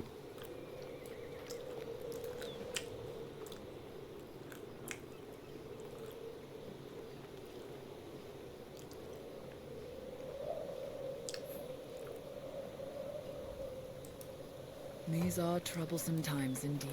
That's so weird. Gondor needs your aid. For some reason, I had to come back and turn These in are the troublesome armory times indeed. quests. I had finished them, and I'm like... These are troublesome times indeed. Okay, why am I still short on tokens? And I looked over, and she's got a gold turn-in ring, and I'm like, what's going on? Are you sure you turned them all in? As far as you know, I did. All right.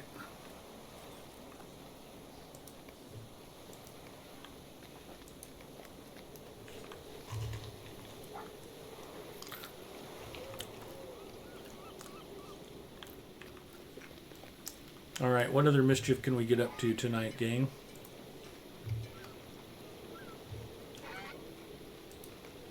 We probably don't have enough to do Tarlang's crown, right? Nope. Looks like it's just 3 of us. We could do Feast of Drakes, skirmishes, epic battles.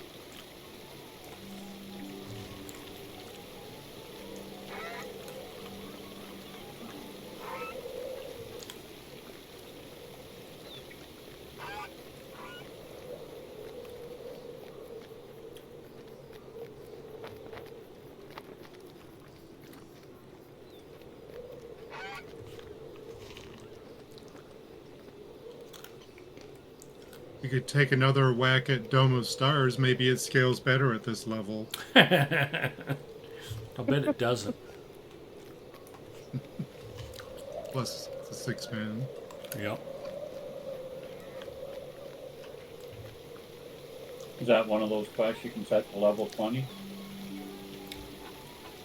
Yeah, you can downscale it. I mean, if you just want to get it out of the way to do the Ashes and Stars series, then you can just down level it to 50, I think. Or to see what it really looks like. Well, the thing to understand though is the end boss I think does morale damage, meaning it does a percentage of your morale as damage. So even if you're a high level, it can be kind of iffy. Kind of iffy or brutally harsh? It's survivable, but yeah, you got to be careful.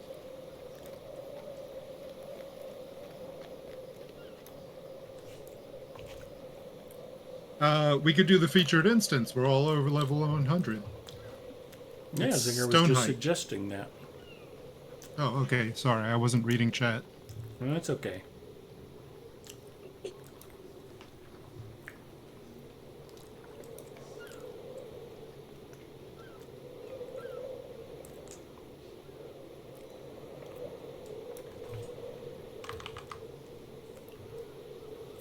We ride for stone height and for glory.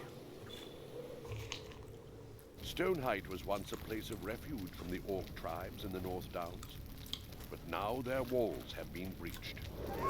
Yet even as the houses burn and crumble to the ground, you notice that it was not Orcs alone that did this. Okay, so we might want to coordinate a little bit here because your CC and my CC are sometimes conflicting with each other. So, how about well, I'm still in yellow line. I can heal, but we probably don't need it for this. Oh, okay. Maybe, maybe not. We'll see. All right. But how about I tend to go to the left? Okay, I think we're gonna get this wolfhound. No. Oh no, he turned. I'll generally take the left. You generally take the right. Is that a good plan? Yeah, that works. I'll go up the middle. I'll switch back to red line.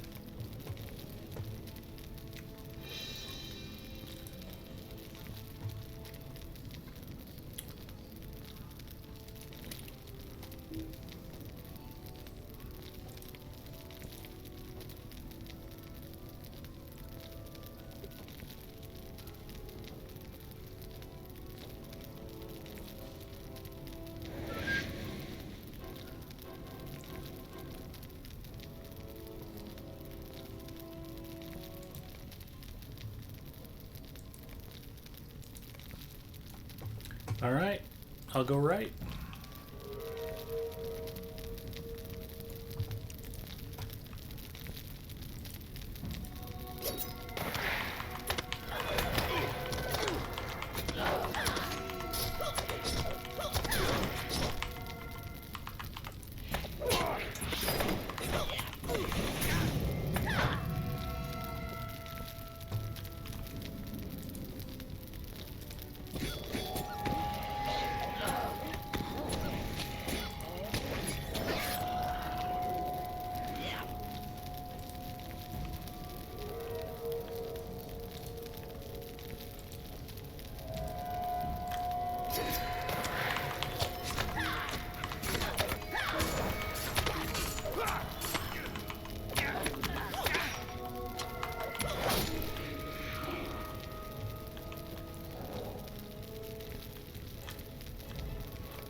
I'll take the two goblins up front.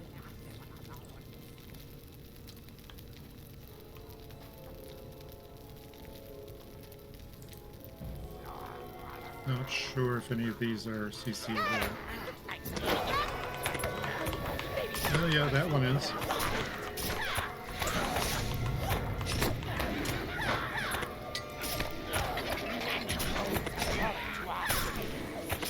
Well, I'm not doing any damage on it.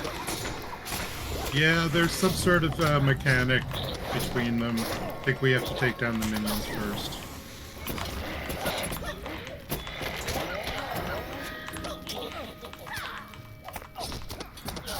Yeah, that's better.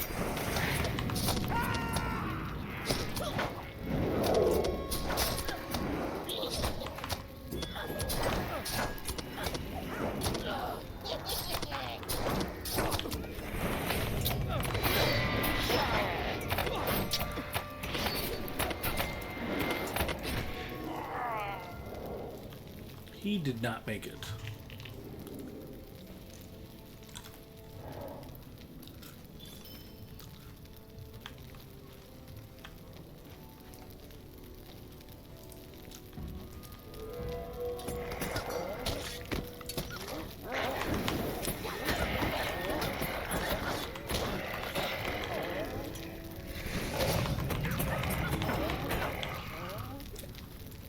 Now there are some sneaking ones up here, so be aware. I think it's up here, isn't it? Yeah. It sounds Yeah, right. they're in stealth. They're in stealth. Oh, here's one. Okay, here's one. Yeah. My mistake. It was Ed.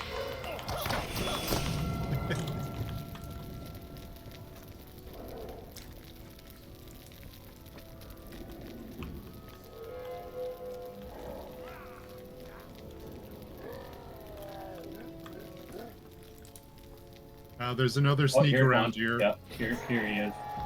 I got him. No, he got me too.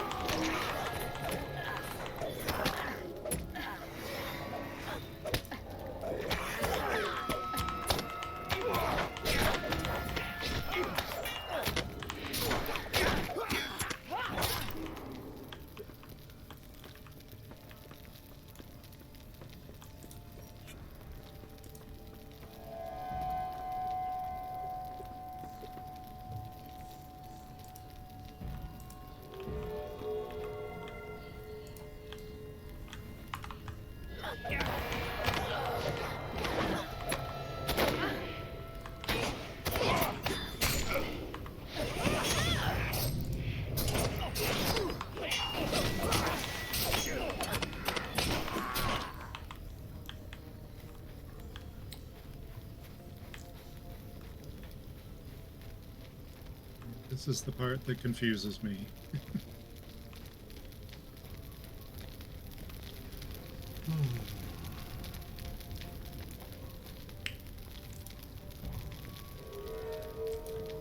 Take the guy on the right.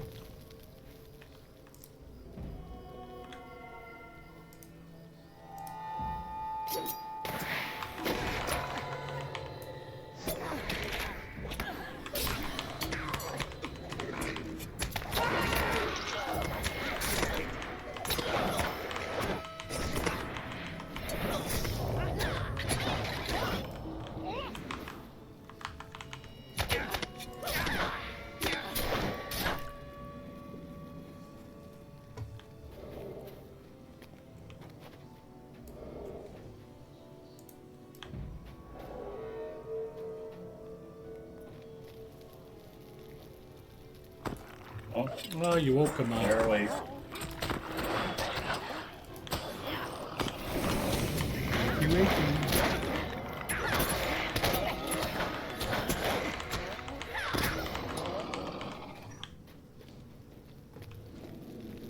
I guess I shouldn't carry stakes in my pocket. That's what they call champion stealth. Wake up! I want to stab you! Here's, speaking of which, stabby stabby. Another one?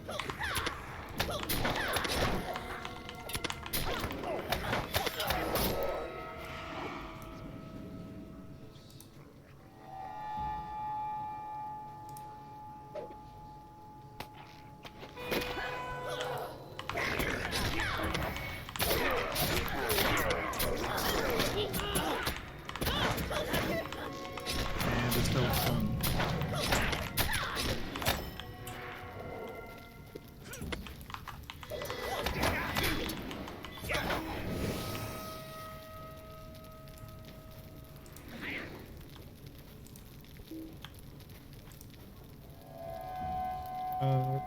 The next boss is down. Yeah, let's But take then we these come guys back out here, of the right, way. to get Yeah. through? Okay. And I seem to recall he has some nasty mechanics, but I can't quite remember what they are.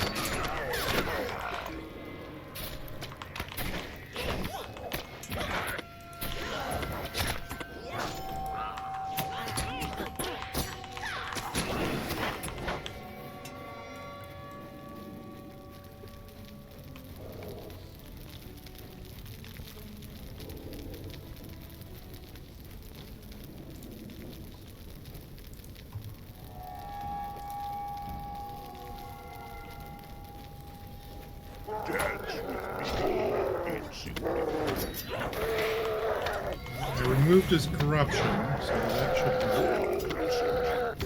Okay, get away from bone grind.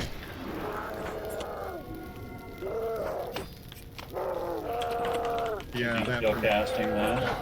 Yeah, it's a long cast, and it's not interruptible.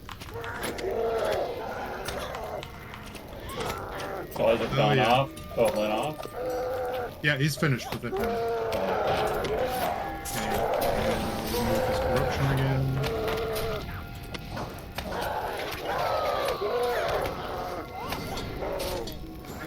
Your strength is great. I can't fight you all at once. My master will know what to do.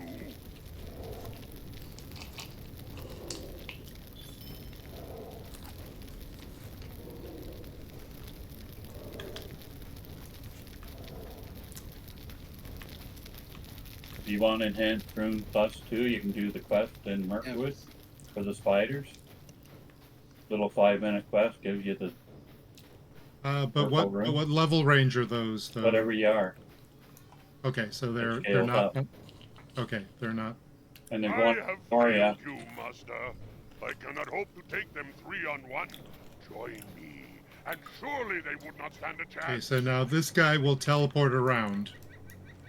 Yup. How dare you come groveling back to me like a mangy dog? I will not tolerate this! But I can do better. Now you will all suffer the same fate! Shadow embrace!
Oh, did he reset? I have failed you, master.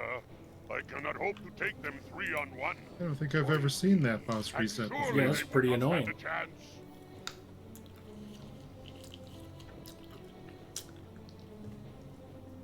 How dare you come groveling back to me like a mangy dog?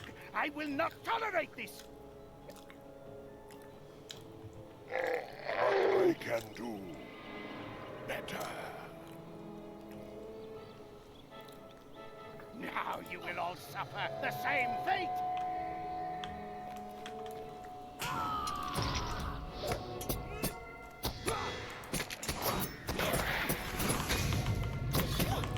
Couldn't remove that corruption.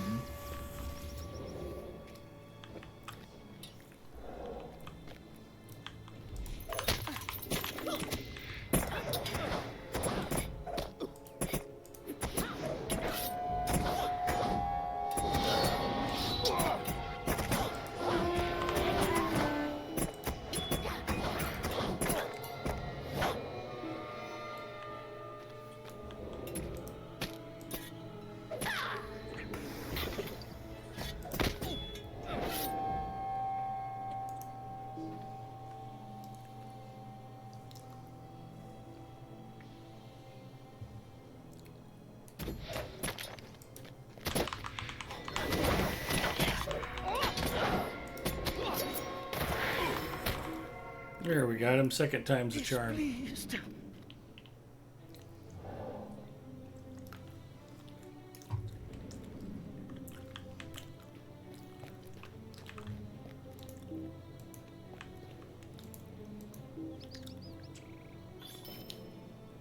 Follow the light.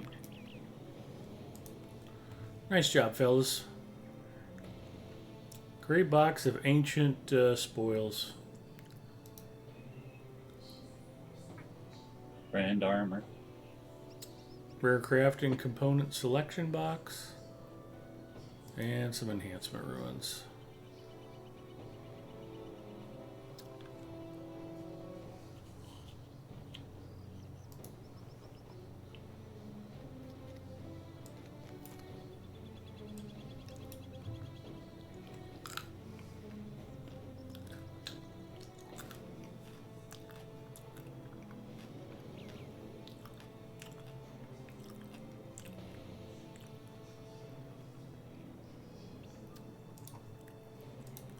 $918 silver bounty. Nice.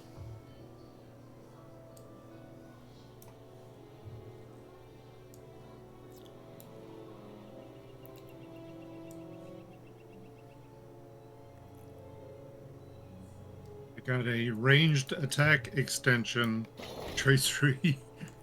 Generally considered one of the crappiest.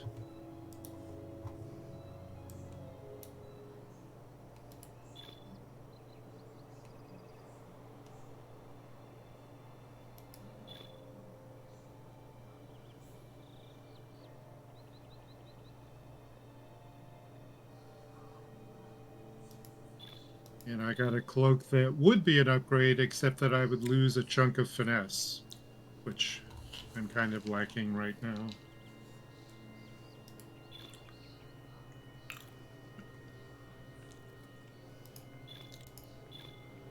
Poop. Alright, well, nice job, guys.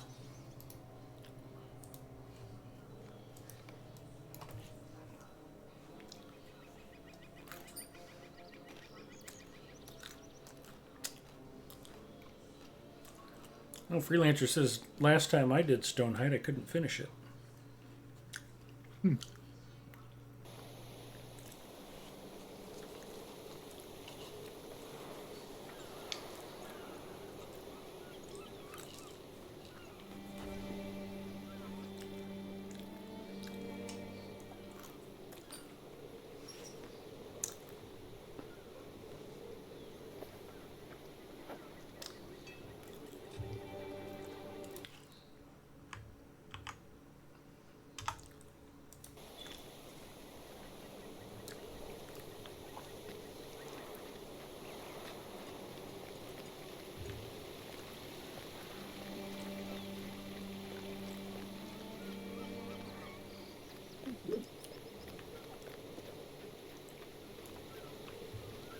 These are troublesome times indeed.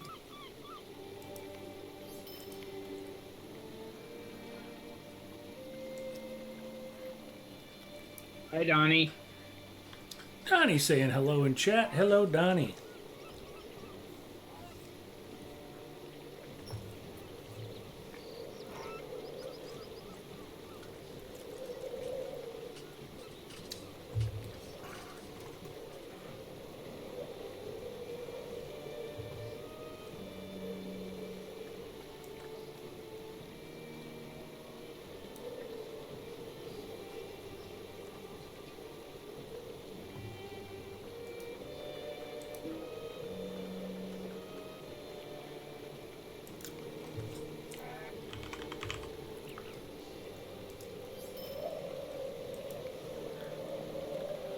Those bounties weren't anything to sneeze at. That was okay.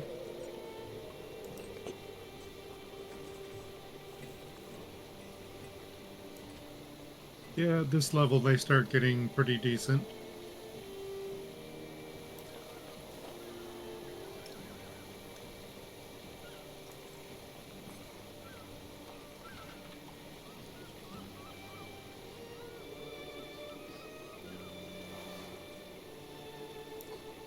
We need a little time to dig out my pack space here.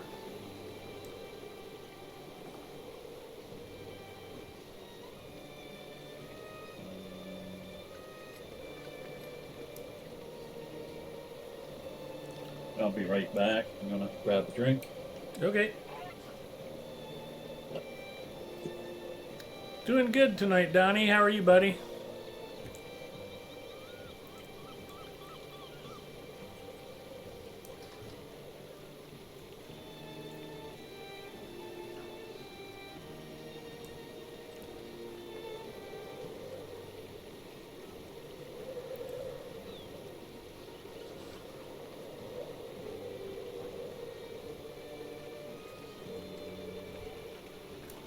Well, that would be a good thing to do right away.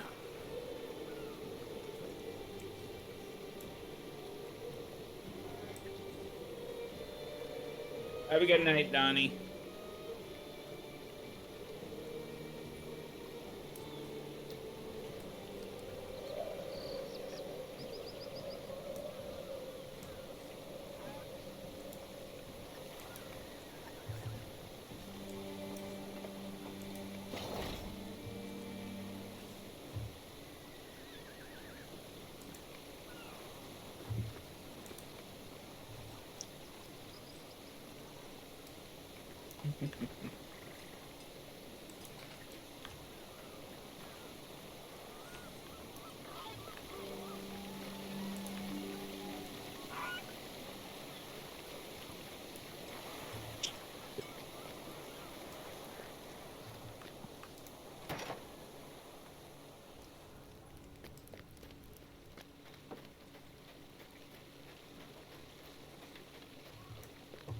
I'm back.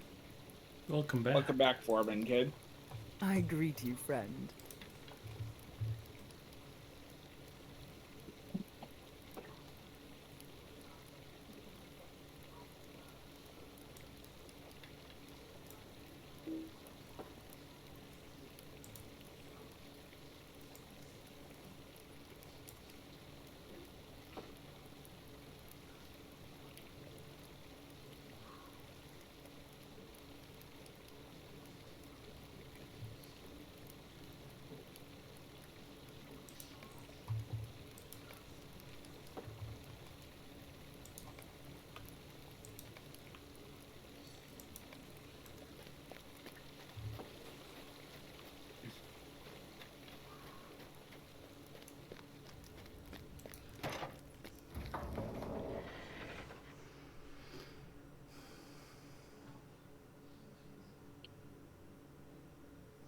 When Grand Armor says 2 different set items equipped, you get a bonus.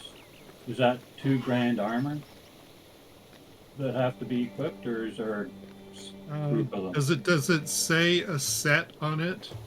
On 2 the different tooltips? set items. Right, but on the tooltip for the tracery, does it mention set? Does it say set, like the set has a name? No, I don't think it does. No, All no, right, it doesn't. No, there's All right, then. there's one particular kind of tracery. I'm a little vague on it. I think I'm doing evasion traceries. Let me see. Some of the traceries are part of a set, and you can mix and match different traceries, but as long as they're part of the set, then they contribute to the set bonus. But I think the ones that are grand, that say grand, I don't think they're sets. In which case, I think you have to have exactly the same name of tracery in order to get the set bonus. Yeah, I think it's the word of craft traceries that stack. So, Thanks for the stream. Have a good night. All right. Have fun, inquiring minds. Have fun playing Mario Party. I have it pulled up here on the item treasury plugin. It has a 2 different set item. At my level, it's right now it said it's 1 plus 1.5% physical mitigation for 2 different set items, and then you have for the 4 different set items, it is a plus 54 physical mitigation, but it doesn't actually specify which set that it goes Hmm. Maybe Yeah, maybe those named sets are only at higher levels, because I'm not seeing. Well, okay, so the crafted heraldrics and the crafted word of craft, I think those are the ones that have the named sets.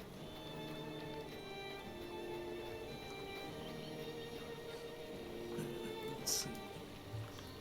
Yeah, okay, so in the absence of that, you would actually have to have the same name of tracery in order Grand to get Armor. the set bonus. Right. Yeah.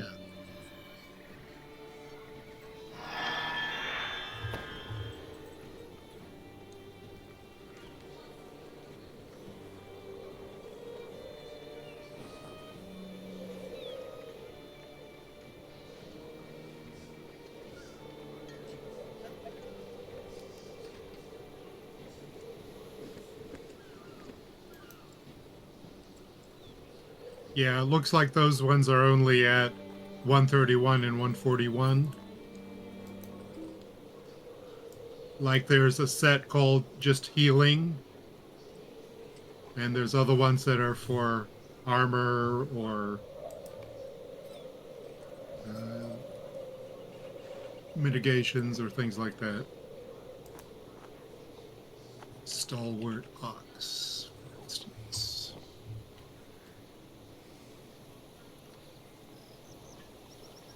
Yeah, there's a word of craft set called Willpower.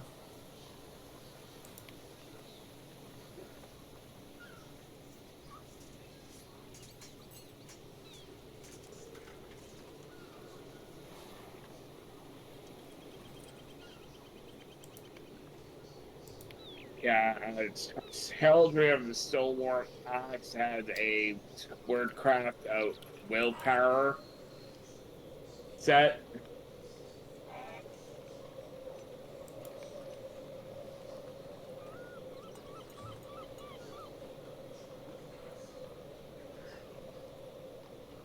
But it's weird how it doesn't specify.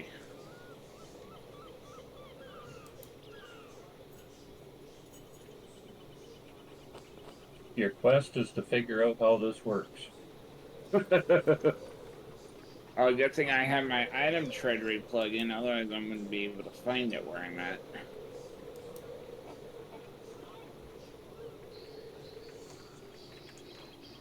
Okay, so looks like there's also a word of craft called Grand Willpower. I think that is part of the set. Right. So in order to get the 4 set bonus, you can mix and match the different types of traceries as long as they're all part of the same set. Yeah, so it looks like you got Grand Willpower, Heraldry of the Ox, and then I think you got the Grand Armor, and I don't know where the what the other one is.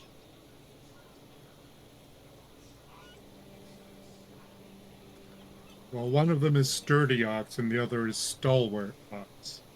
Oh, those might be 2 different sets, I think.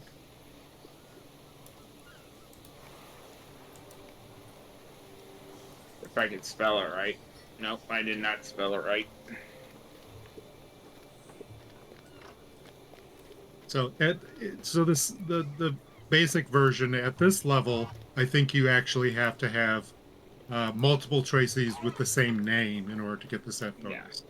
There is a set. There's a Warcraft set called Armor, so that would probably be what that one does too. These are troublesome times. The Grand indeed. Armor. Yeah, and I see Empowered Blades doesn't have any set bonuses, but I've got the 2. I've used 2 of those, and I kind of wondered whether that was normal to put 2 of the same thing on. Generally, you want to benefit from the set bonus. Yeah.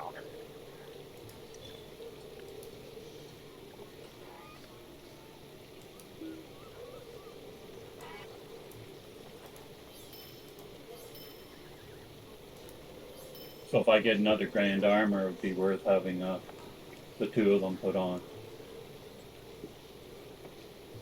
You'd be a fool not to. Who's the more foolish, the fool or the fool who follows him? I pity the fool. I'm happy to say that one of the first movies that I've ever watched since I've been in this house was the original trilogy. Ooh, the Took? No, for Star Wars. 4, 5, and 6, they had it on TNT or whatever, and so I casted it from my phone, and that was basically my whole movie weekend.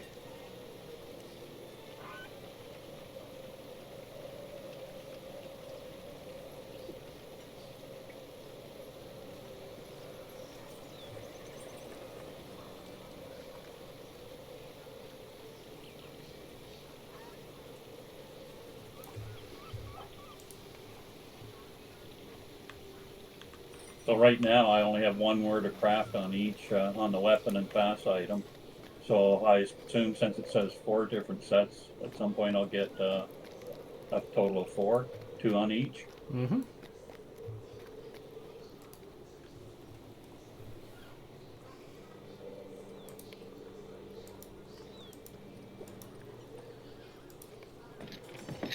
I have to polish 40 zircons real quick. Bear with me. Zircons? Uh-huh. Sometimes you just got a zircon. Here, I thought we were keeping it classy. Wish I'd have bought Mrs. M a zircon. She took her wedding and engagement sets and stuck them in a safe deposit box. Hasn't pulled them out in years. I chide her every once in a while. Do you know how cool of a pinball machine I could have bought with the money I wasted on your rings? Double decker, multiple flipper banks. It would have been awesome. And instead, we've got a couple of rings in a safe deposit box. My aunt had the pinball machine in her basement at her house. See, and way an better. air hockey table. Way better. and an air hockey table.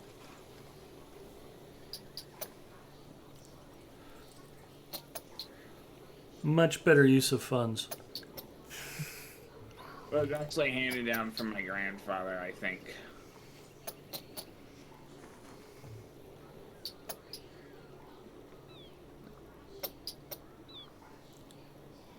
What?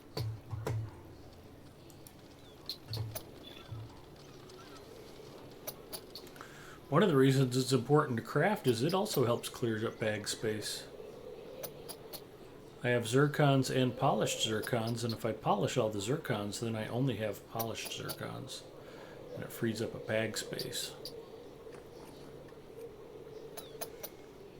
Yeah, I went that route until I hit 5,000 polished gems, and it was too big to fit in my carry-all. It's a good problem to have. Oh, yeah.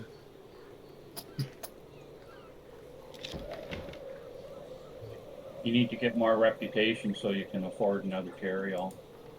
You have one now, I think, don't you? When it went on sale, did you get it? Me or yeah, Arthur? Did you get? Yeah, I have one. Sorry about that. I'm back. I have a task item carry-all, but it's on my captain, and it's full of low-level task items. Why? Because I filled it up so he could do his task item turn-ins.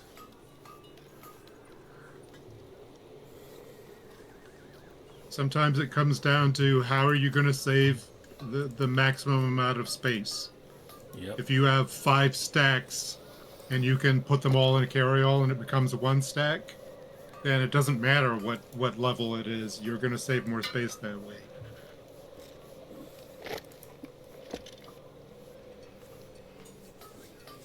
And if you guys are looking at me to make sense of some of the things that I do, you should know better by now. I couldn't tell you why I do half the things I do. I sometimes question the things I do. I do that all the time. I sometimes question my questions. If I knew what I was doing, I would question myself.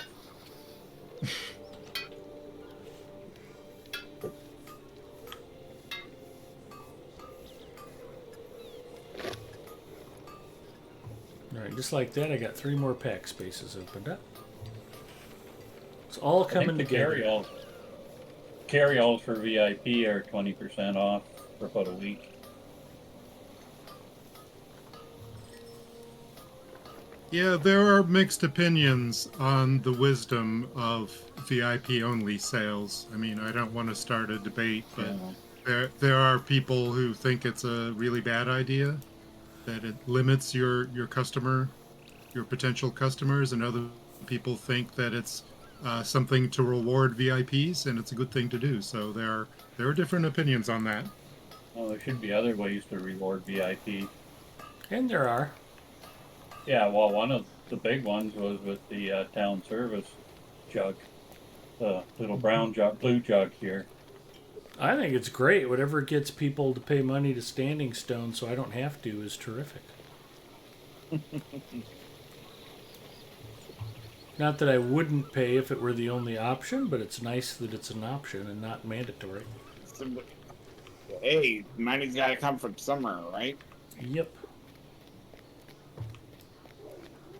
I mean, it's not like, you know, and I'm not going to start anything because I feel like I am, but sometimes you got to pull your own weight even though you don't want to.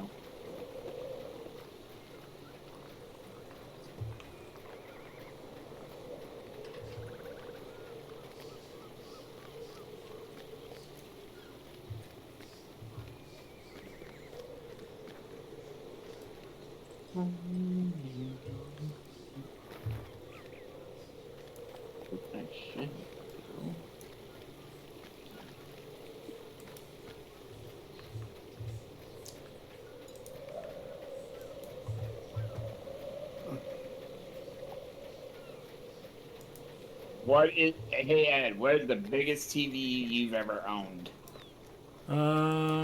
Sitting out in the living room right now, it's a 42-inch LG. And it's old, and I keep looking at it thinking, I really ought to get a new TV. And then it's like, I never watched the thing. Who cares? Mrs. M owns the living room. Well, we got for a 65-inch flat screen for our living room.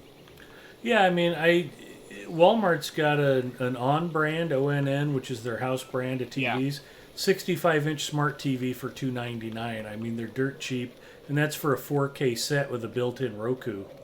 The idea that I haven't bothered to replace my TV is kind of laughable. But it's like, we bought that. It's the one that the 65-inch that we bought is a 65-inch TLC TV, and that was $300 at Sam's. There you go. The TV that I have with me downstairs is a 43-inch on, and that is what came with us from the house. So I'm glad that survived. I do most of my movie watching here in the computer room. I could take the old TV, set it up in here, and we've got a pile of stereo equipment I haven't bothered to hook up since we moved. Just because I don't really want to stay in this apartment for any longer than I have to. But I was so busy at work when the lease came due last spring, it was like, I can't possibly think about moving us again right now. But next spring might be a real possibility. So maybe I'd get a new TV, set up the old TV in here, and that's what I did. I moved the own TV downstairs, and it's right next to me. Like, I have my 2 monitors, and then I have the own right next to it for my console stuff. Potton says you'd lose half the player base if the game was sub only again. Yeah, I mean, that's what was cool about it when they converted Dungeons and Dragons Online first, and when it went free to play, it was so successful. Lotro wasn't struggling, and they were like, let's try this with Lotro too. And they actually got more revenue from the free-to-play model than they did from the subscriber base. It's pretty extraordinary. EVE Online has a free-to-play model now. Even World of Warcraft, you can play up to level 20 free-to-play. I think that's pretty cool. I mean, it gives you a chance to play and explore the game. If you're casual or you don't get a chance to play as much as you'd like, you don't have to subscribe. It's waiting there for you to come back. But if you're having fun, you're obsessed with the game, you want to play a lot, you already know you're going to get your money's worth with a subscription, so why the heck not?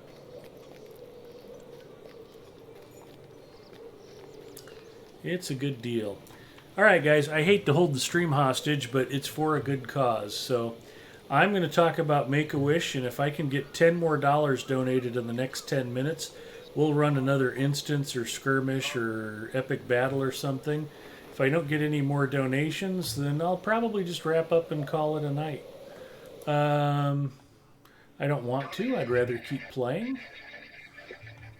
But, you know, whatever I can do to keep the money coming in for Make-A-Wish. Let's find another... Here, you guys will like this one because I don't think I'm in this video.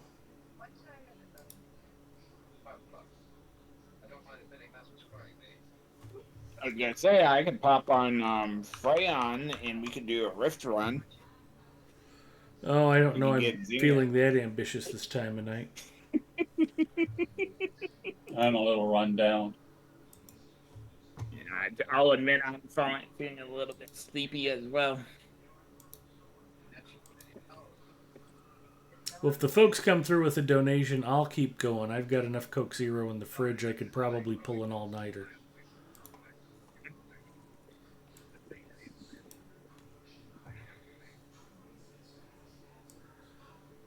But the reason is I am trying to raise money for Make-A-Wish. It's a great cause, and I need your guys' help.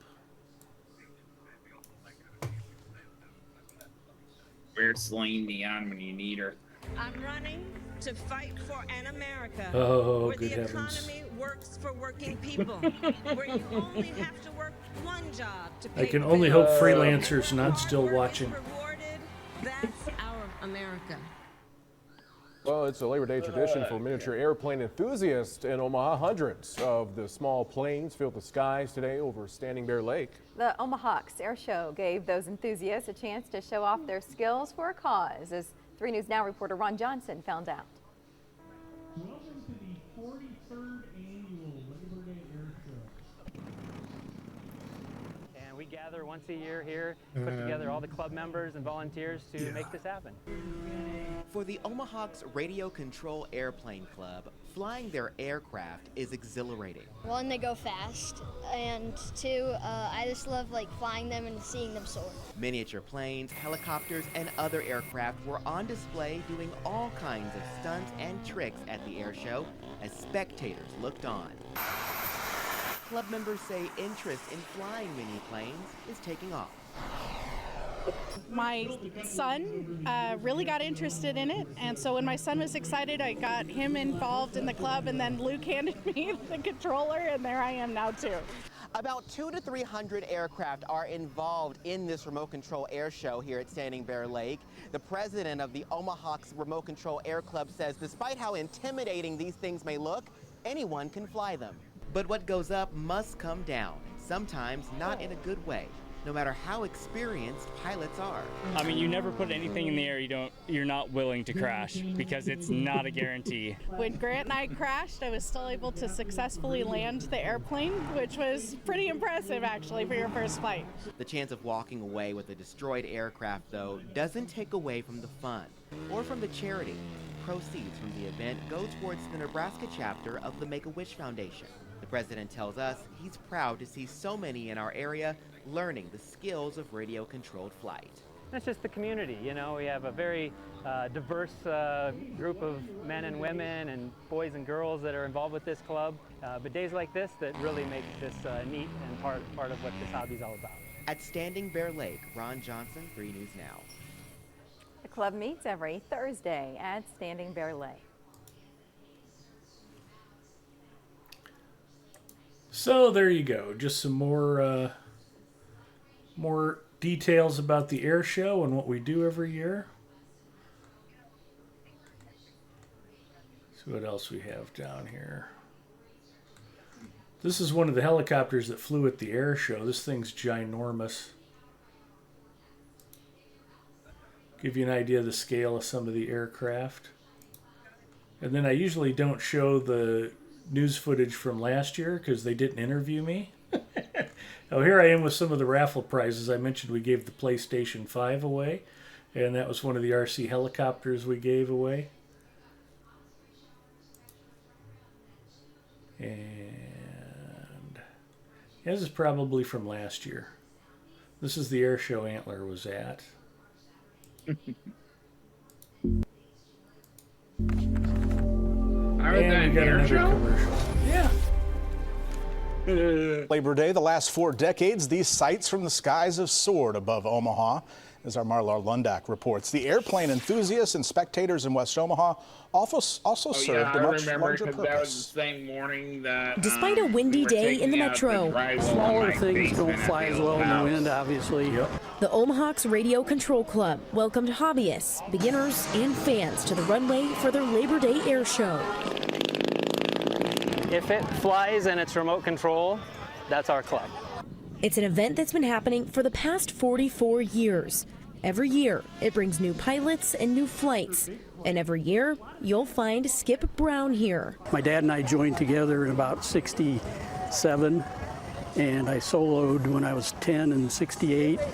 Brown has been an avid flyer ever since, and it's always been a family affair. My sons fly. We taught them to fly. They wanted to do it, and my grandsons want to. So that'll be fourth generation. The air show is free, but funds from raffle ticket and food stand sales all go to the Nebraska Make-A-Wish Foundation. They were a huge help to us when he was battling cancer and going through treatment. To have something to look something positive to look forward to was just hugely important. Marshall Clark is a stage 4 kidney cancer survivor. He and his dad, Travis, come to the air show to support other families like theirs. We know what the struggles are like, and so being able to do anything to help other people who are going through the struggle is a huge help. They say support from the community and the Omahawks is inspiring. You know, them being out here and being so generous with their money, they're literally granting a wish today of a child who's going through a life-threatening illness, and that's just huge. It's huge. On your side at Standing Bear Lake, Marlo Lundak, 6 News. There we go. So it's a great cause. The air show's a lot of work, but it's a lot of fun to do. And I just need your guys' help to raise some money. The money will go towards paying for the raffle prizes. And if we exceed what we need for that, I can donate it directly through my company again and get matching funds for whatever you guys donate. And the raffle will probably double our take. Freelancers here. Let's get him an invite. Maybe we can go do some roving threats or do some 6-man stuff. Maybe even head back to Tarling's Crown and try to get that finished up. Hello, Freelancer.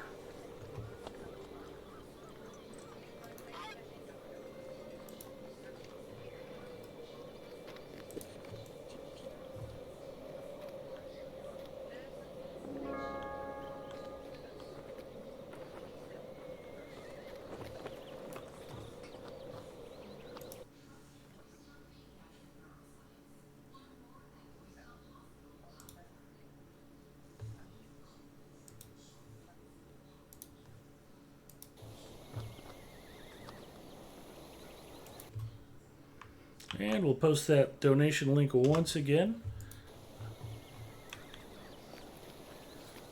100% of the funds raised go directly to Make-A-Wish of Nebraska, and I appreciate your guys' support. Thank you.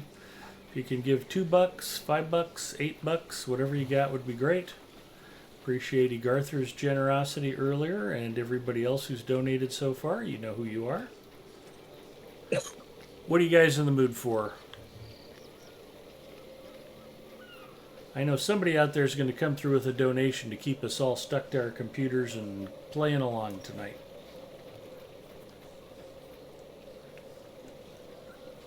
You know something I've never done on this tune? Barrow Down Survival. Oof. Actually. Yeah, I might need more than a $10 donation for that. Oh, wait a minute. Never mind. I'm level 23. I can't. Yeah, never mind.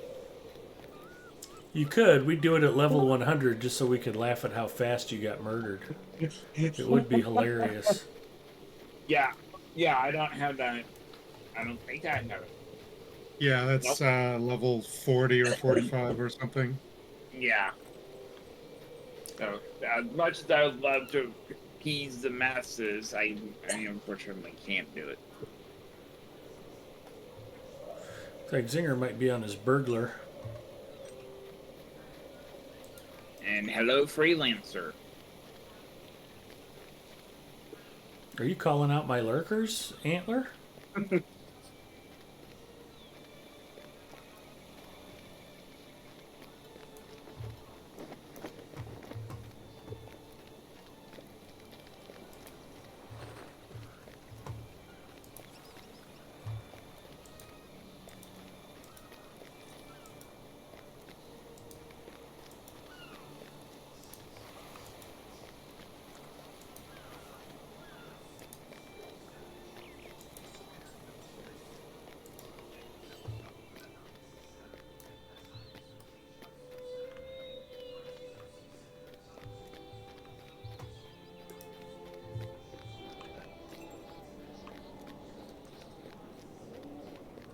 careful. You almost spent it.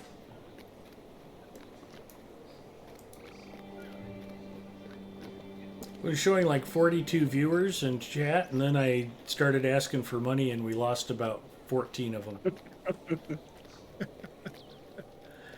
It's completely voluntary, y'all. You don't have to donate.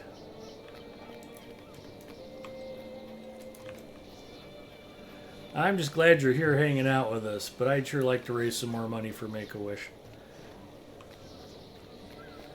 We did 2,000 last year, and I can't get to 600 this year. That really is a shame.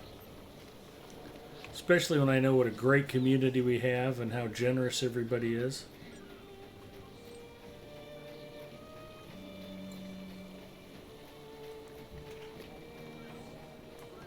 Freelancer, what do you want to do tonight?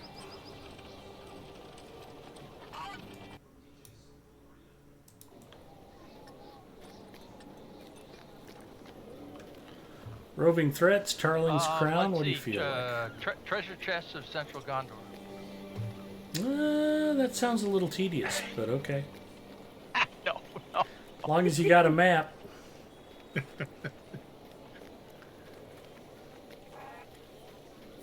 Oh, I've done them so many times. I probably would still need a map for a few of them. Well, I have to admit, they came out with those after I had Galadriel fairly well leveled up on Arkenstone, and I just never cared to go back and do them, and that's on my completionist character. It's like, I don't care. It's like if you add something after I've already cleared an area, then I'm not going to worry about it. Then it's not a completionist character. Look at, what about like the sets of pages in Mordor and Minas Morgul, and I'm not just talking about the Black Book, but all those other sets of pages. Got them all. Got them all. Right, but why don't you have all of the chests? Because they came out after I was through the areas. They put treasure chests in areas that I'm not going to go back through just to grind treasure chests. Even dim. Yeah.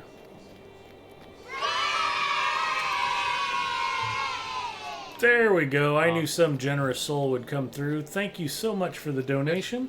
Grumpy Dwarf coming in. North Downs. Yeah. Well, we haven't done any Central Gondor roving threats yet. Nah, that was what I was going to say. We can do the Central Gondor roving threats.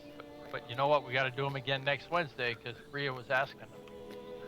Oh, that's true. Of course, she needed Tarling's Crown more, so it's not like she's going to say, "Well, we didn't get to do that."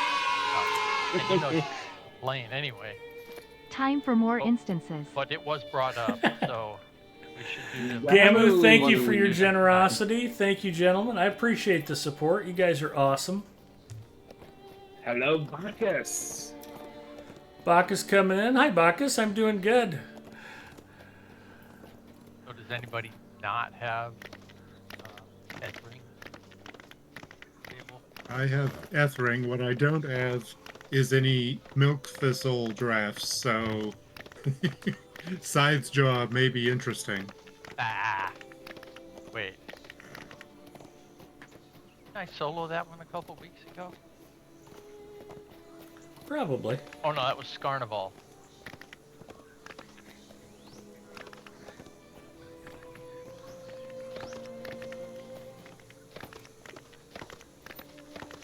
Alright, so we're going to Ethring and we're going to hunt roving threats. I don't think I have them unlocked yet.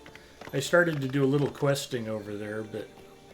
Oh, that's right. You have to unlock some of this stuff with questing. Yeah. Oh,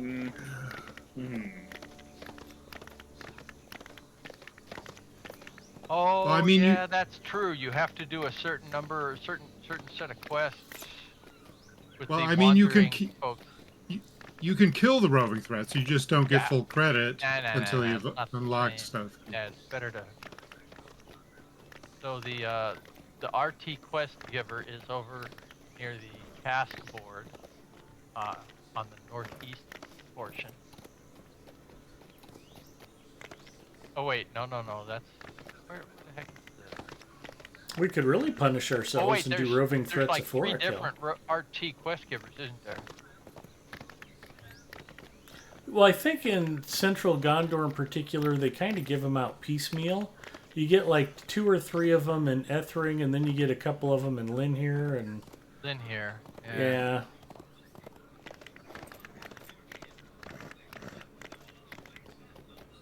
Oh, here we go. Quartermaster.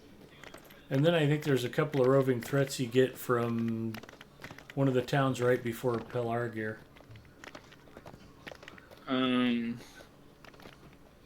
Yeah, I'm trying to find it on here, but I'm not seeing.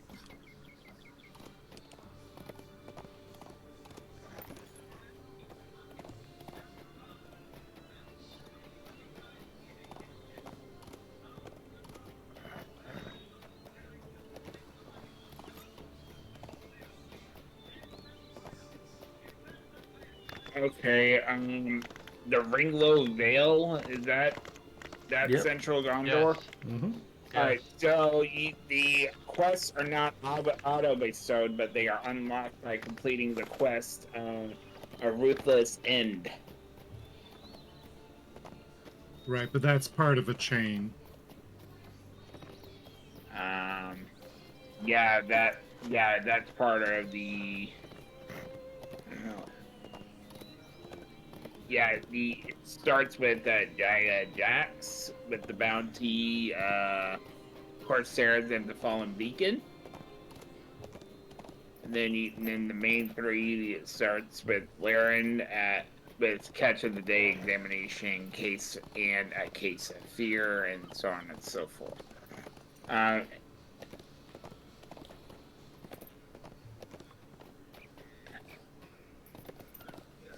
And then at the end it says, if you have friends standing with men of the Ringlow Vale and have completed Sister of the Galeran, you unlock the epilogue quest called The Restless Souls. Yep. So that's all that. Well, that epilogue, I think you have to accomplish things in the 3 different areas: the Upper Lebanon, Dor-En, Ernil, and Ringlow Vale. But anyhow, that's a long way off. The point is, we can't really get the RT quests until we do a quest chain here, and that takes some time. So the question is, do we want to continue with this, or do we want to think about something else? Yeah, we can unlock it. I don't think it's that terribly long to get that done. Okay. And we can finish up Tarling's Crown on Wednesday and then come back and do roving threats again. Since Bria won't hang out with us on Friday nights.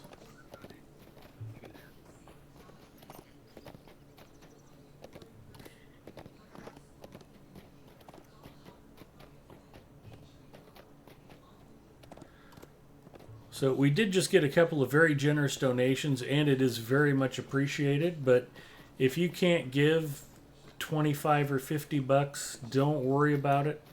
Any donation would be welcome. $2, $5, $8. Very much appreciate any denominations. And I'd rather see $25 donations than one $100 donation. I don't want anybody to have to give till it hurts. If we all pitch in a little bit, then we'll be able to do some great things with that money to help out Make-A-Wish.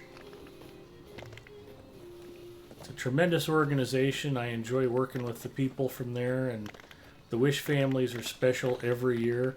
That young man they just showed on that last news clip was 10 years old when he came out to the air show last year. Stage 4 kidney cancer survivor. He got up in front of 1,000 people and told his story himself. Man, people are terrified of public speaking. One of the reasons I've been stuck as the air show coordinator for so long is I MC the event and nobody else wants to do it.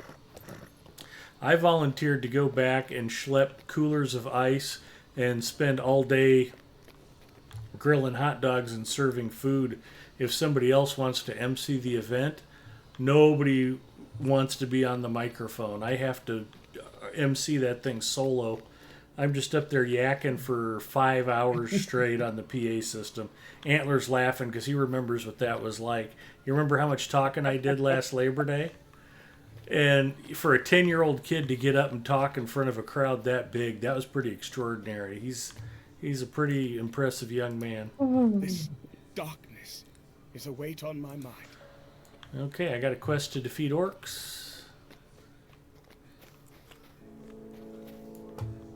Yeah, I don't see any quest rings here for me. What? In Ethring? Yeah. Jaw-Jax is in the tavern. Hear me out.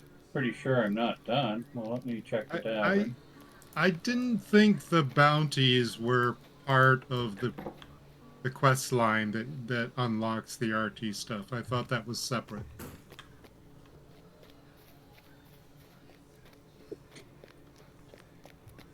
No, I don't think I've done the bounties. They're on board somewhere, are they?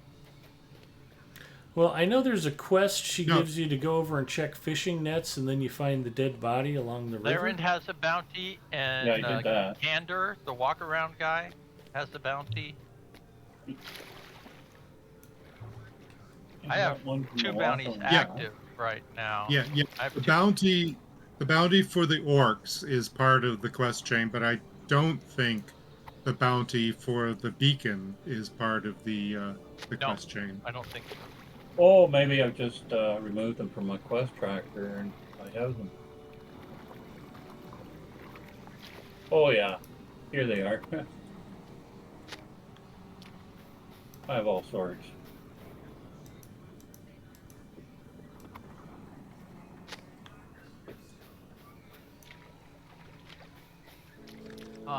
Let's see, Ruthless Dead. Nobody's eligible for that one.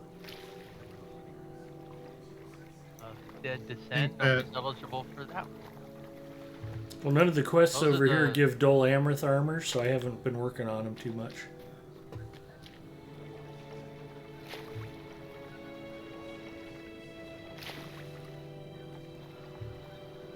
Except for City Watch, I'm done with it.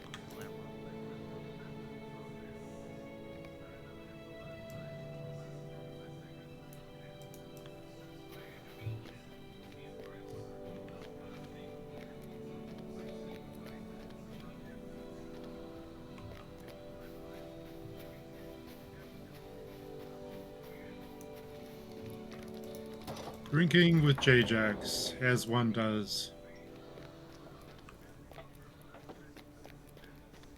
Is he any relation to Jaw-Jax? We woke this morning to no sun, no light of day. He's his cousin Will Jay. we ever Yes. see the sun again? Man Bear J-Jax?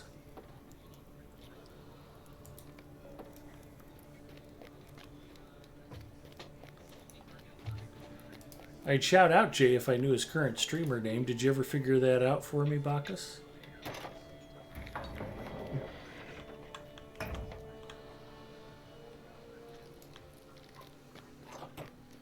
How come I'm not seeing... Jay the something. So, in the wiki, it says that if you have acquaintance standing with Men of Ringlow Vale, then you can get the primary repeatables, Orc Resurgence, Roving Corsairs, and the Roving Threats, and yet don't have those. Nor do I have the quest rings.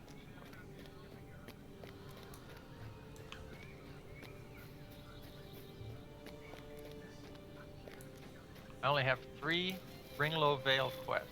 Ruthless Dead, Dead Descent, and Cornwall.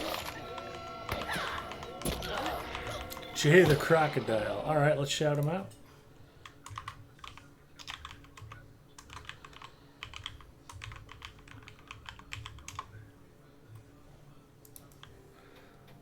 There you go. Jay the Crocodile is an old school RuneScape player, Antler. Nice.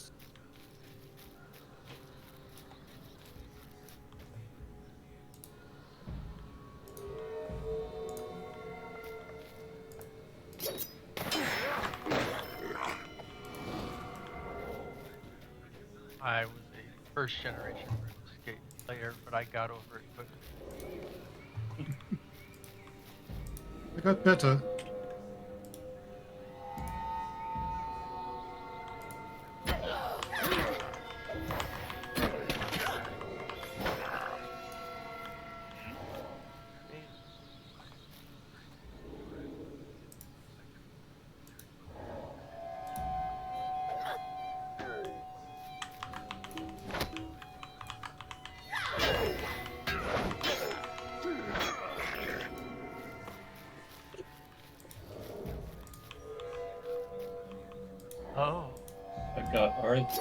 Arbiter's Patrol.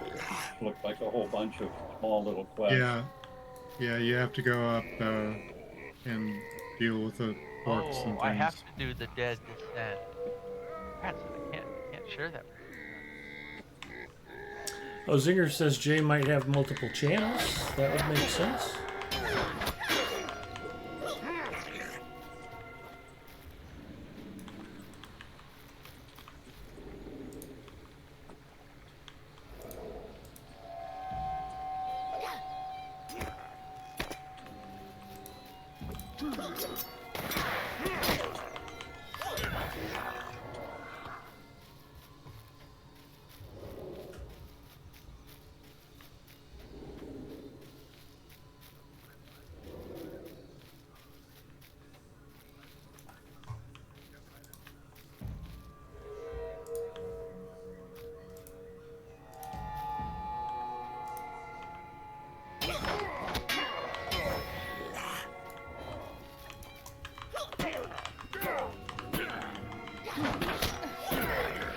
Remember, boys and girls, if you're in Middle Earth and you're killing orcs and wargs, you're doing the right thing.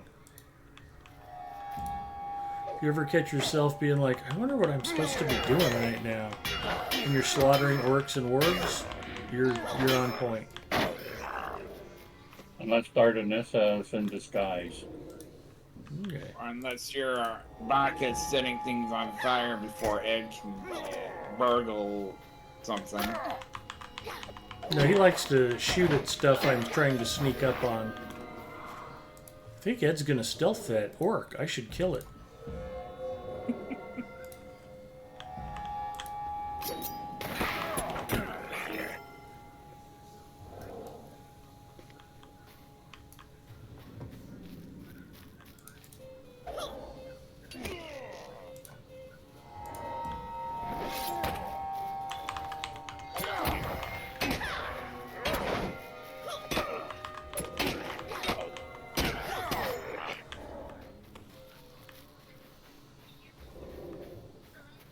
There we go.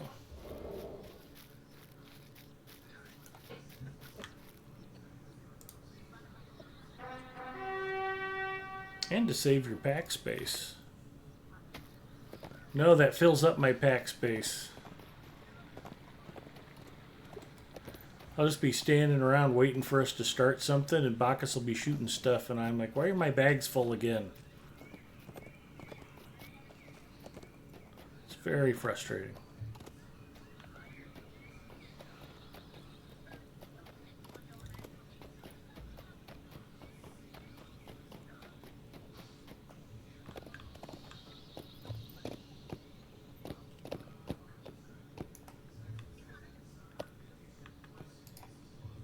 Corsairs, strange armies, now darkened skies. What has become of our lords in the east, I wonder? Right, Jax wants me to go back to the beacon.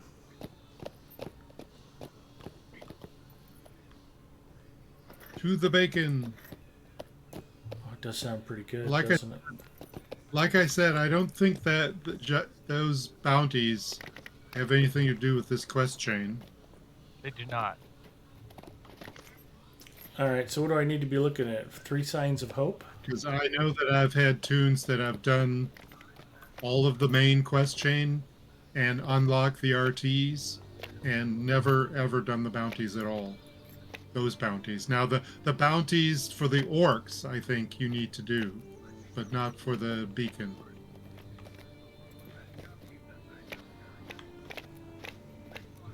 Now, if you need it for the rep, then sure. Is that like street cred in Middle Earth?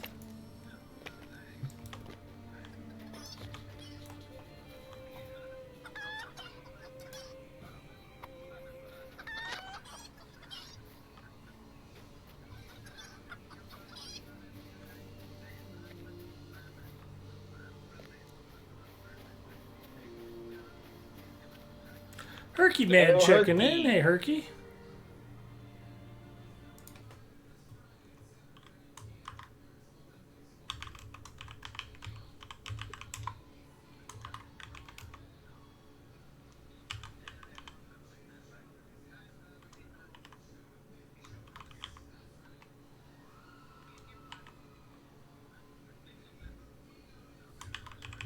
Shay the Alligator is another channel. Maybe he's been having trouble with somebody spoofing his name.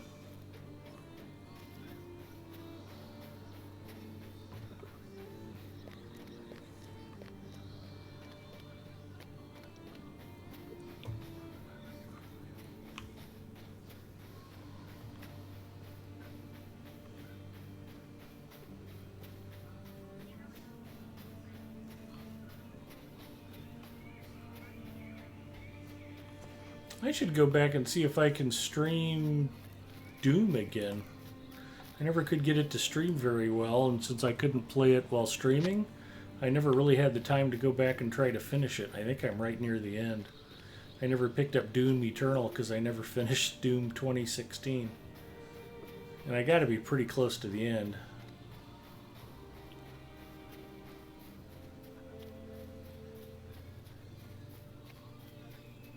Herky, you are welcome. I hope you're having a good morning.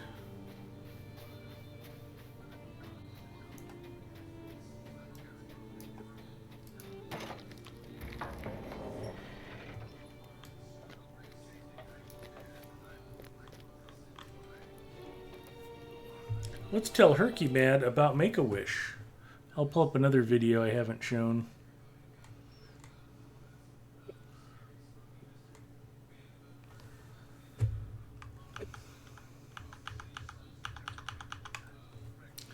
The fundraiser for Make-A-Wish is coming along. Folks have been very generous tonight. Matter of fact, I'm sure... What have I raised tonight? Maybe another 150 bucks. You guys have been great. Very much appreciated. I would say about, yeah. Are you just bad at math, Antler? Did you not even want to try to calculate that? I wasn't paying attention earlier, so. And that would be I'd say different about than any almost other 100. time, because why? Yeah, I'm so glad you said that. Here's a picture of Donnie. If you guys want to know what my Elmo buddy Donnie looks like, he sounds like he's about 10 years old, and he's actually 39. So he sent me this picture of him wearing a True Turn spinner cap. That's a company that made spinner nose cones for model airplanes. I sent him a hat and a t-shirt. That was my ruse for getting his address and making sure I had his physical address so I could send him the PC. All right, let's take a look at this news report, see what this was all about. Video unavailable. Okay, let's not look at that. I think there was one from 2 years ago. I don't show this one as much because they didn't interview me. Like, what? I'm not in this video. Who cares then? I don't want to watch it. I care. I know. I'm just a horrible person. Now Freelancer's really biting his lip. Introducing Alexa Emergency Assist. Hands-free, Tonight? fast, 24/7 help when you need it most. So Herky Man, I'm raising money for Make-A-Wish of Nebraska to help out our annual Labor Day air show. Miniature airplane enthusiast in Omaha, hundreds of the small planes filled the I'm gonna skies grab a Coke today Zero over while this Standing Bear runs. Lake. The Omahawks Air Show gave those enthusiasts a chance to show off their skills for a cause, as 3 News Now reporter Ron Johnson found out. Welcome to the 43rd annual Labor Day air show. And we gather once a year here, put together all the club members and volunteers to make this happen. For the Omahawks Radio Control Airplane Club, flying their aircraft is exhilarating. One, they go fast, and two, I just love like flying them and seeing them soar. Miniature planes, helicopters, and other aircraft were on display doing all kinds of stunts and tricks at the air show as spectators looked on. Club members say interest in flying mini planes is taking off. My son really got interested in it, and so when my son was excited, I got him involved in the club, and then Luke handed me the controller, and there I am now too. About 200 to 300 aircraft are involved in this remote control air show here at Standing Bear Lake. The president of the Omahawks Remote Control Air Club says despite how intimidating these things may look, anyone can fly them. But what goes up must come down, sometimes not in a good way. no matter how experienced pilots are. I mean, you never put anything in the air you're not willing to crash, because it's not a guarantee. When Grant and I crashed, I was still able to successfully land the airplane, which was pretty impressive actually for your first flight. The chance of walking away with a destroyed aircraft, though, doesn't take away from the fun or from the charity. Proceeds from the event go towards the Nebraska chapter of the Make-A-Wish Foundation. The president tells us he's proud to see so many in our area learning the skills of radio-controlled flight. That's just the community, you know. We have a very diverse group of men and women and boys and girls that are involved with this club. But days like this that really make this neat and part of what this hobby is all about. At Standing Bear Lake, Ron Johnson, 3 News Now. The club meets every Thursday at Standing Bear Lake. And that is one of the reasons I'm trying to raise money. You guys helped raise $2,000 last year. The club was able to convert that into $4,000, plus with extra concession sales and cash donations. We sent a big old check for $7,500 to Make-A-Wish of Nebraska. The event's a lot of fun. I've been running it for the last 15 years. And unless I manage to fake my own death, I'll probably be having to run it for the next 15 years. But it's a worthy cause, so there are worse things I could be stuck with. Come on, old man. Answer the quest. So I appreciate everybody's generosity so far. Hopefully we can keep the good times rolling. And if you haven't had a chance to donate yet, I'll throw the link up again. I'll be collecting money all through the month of August. The air show is on September 2nd. And the weekend before, we'll probably go out and buy the raffle prizes. So our local Hobbytown USA normally donates an RC plane and a few gift cards. And I think the club treasurer, he's actually a retired nuclear engineer. He used to work for Omaha Public Power District at one of the nuclear plants. And he's retired. He's a big cycling enthusiast. He rides in RAGBRAI every year. And just as kind of a hobby to get out of the house, he works at a bike shop out in, actually by you, Antler. I think the bike shop's in Elkhorn. And he gets a bike from the bike shop and donates it for the raffle every year. Or he has several times anyway. I got a free bike from work, and it was kind of a POS, and I actually donated it to the raffle one year. Brand new men's 26-inch 15-speed. But it was too big for me, and apparently of dubious quality. It was one of those things where it was like, yeah, congratulations on your 10-year anniversary, pick something out of this catalog. And I was like, okay. And I picked the bike, and then when I got it, I didn't like it, so I gave it away. No light of day. Climb the hill to the beacon. Okay. Is the waning beacon part of the quest line? Yeah. Perfect. Then I am on the right track. Ooh, we've got a nice Inception thing going there. Let me get rid of the display.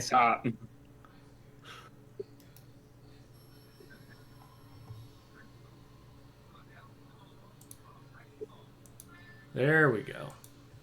Now you guys can see the game again. I'm not a smart man.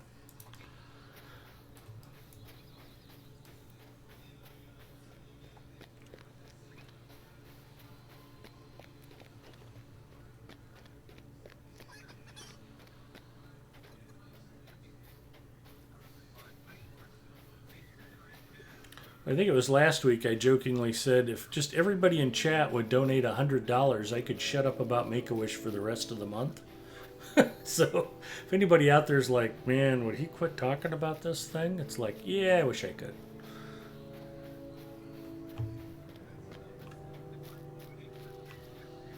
I used to be able to do some other stuff to raise money for the air show, and it's tough with Mrs. M's schedule.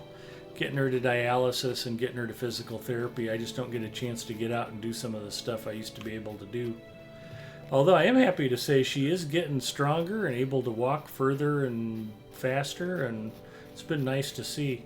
The physical therapist today had her actually working on the big staircase, going up and down full-size steps for the first time, and I was pretty nervous about it. I'm like, oh, she's not going to be able to do this yet, and she went up and down that staircase. So she doesn't believe me that she's getting stronger, because every time she has to work, it's just exhausting for her, but she's getting a little more capable, and her new workout plan, I've decided, is because they want her to walk more in between physical therapy sessions, and a lot of times she just doesn't. So if it's not a dialysis day and she didn't have physical therapy and we go out to eat, she has to walk into and walk out of the restaurant with her walker and not use the chair. And I did that to her a couple times over the weekend, and it was good to see. In fact, I think some of our friends we went to go out to eat with were like, oh, she can actually walk? That's kind of awesome. So it's like, yeah, she can walk, she just doesn't like to. Spiders at the beacon. Spiders at the beacon make me sad.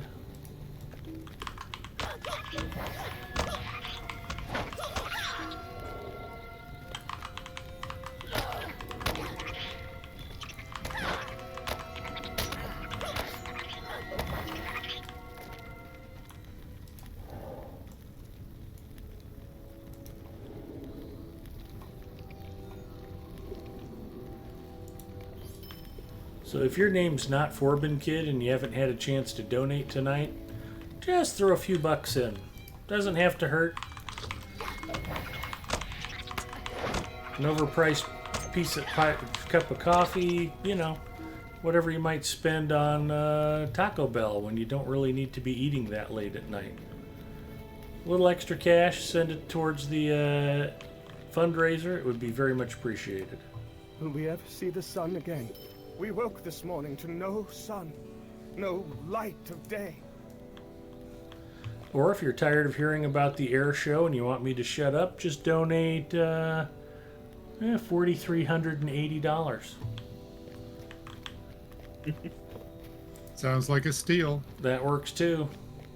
I think Gipio would pay that just to watch me have to eat balut. If we can raise $5,000, I will eat a fermented duck egg with a baby duck chick still inside. It's considered a delicacy in the Philippines. It's considered gross by most Westerners. I have no idea. You want that on a cracker? Ha ha ha. Sure.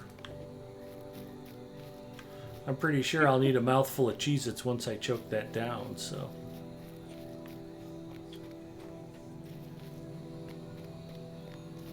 You won't be able to taste the cheese. I'll bet you're right. All right, and we'll just shoot the moon. If we can raise $50,000 for Make-A-Wish of Nebraska, I will eat a balut and wash it down with Diet Pepsi. And you have to have hot sauce with it. Oh, hot sauce would make it better.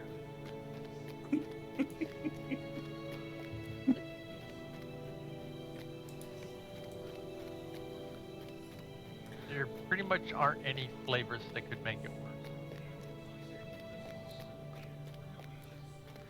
What about a balut egg wrapped in kimchi? With a slice of camembert No, cheese. that's an upgrade. That's an upgrade. Or Well, what about hot? Depends on the cheese. What about habanero sauce? Like hot Habanero sauce would just cover some of the. Yeah, that would be a that big would be upgrade. welcome That'd be a relief. huge Yeah. upgrade. How did we work this? So, one of the other things I was going to mention, and then I went out to grab a soda and kind of forgot about it. The last video I just showed at the beginning of it, there's a little dark-haired boy talking about how he likes how fast the airplanes are. That's the club president's son. And because I started raising funds on Twitch last year, I had to explain all of the Ethan's mom comments on the Twitch channel just in case somebody from the club saw it, because his son's name is Ethan. And Luke's wife is a very, very sweet, nice lady, and I wanted to make absolutely certain he knew I wasn't talking about his Ethan. So It's like, yeah, different Ethan. And he was laughing. I was telling him the whole story about that kid popping up when we were playing Rocket League, and he thought it was hilarious. He also finds the hot sauce story pretty amusing, too. When Aspen was shooting me dirty looks for threatening her chickens. He thought that was pretty hysterical. Okay, I should have a quest to turn in, right?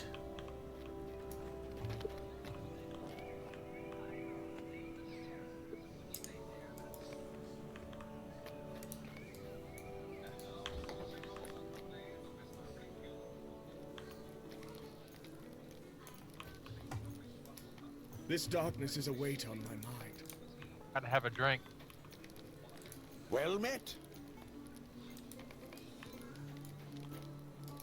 This is intolerable.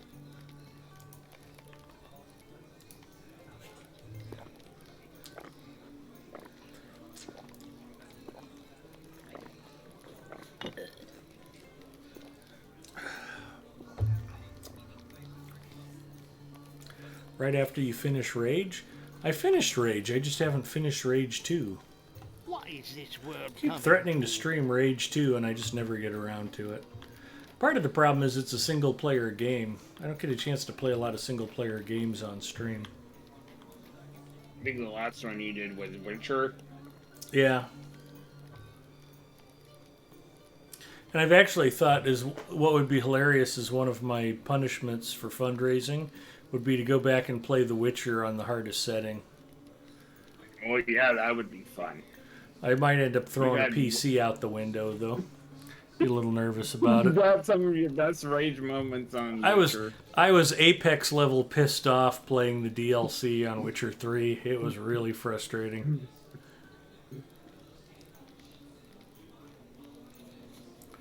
And then I was laughing. I was talking to my niece. I built her that gaming PC a few years ago, and she mostly plays Sims 4. But I got her Stardew Valley, and I got her Witcher 3. She was asking me about it, I think, because of the TV series. And It says, strange armies, now darken skies. I hadn't played it myself yet, so I'm like, oh yeah, Witcher 3. Okay, I'll get my niece the game. And then I started playing Witcher 3, and I was like, yeah, I wish I hadn't gotten this for my 15-year-old niece. But, you know, it's like... I do not ask much of you. Well, if she watches the TV show, then she can play the game. Yeah, that's basically what I thought. And it's like, okay, it's not like this is the first time she's ever seen anything like this.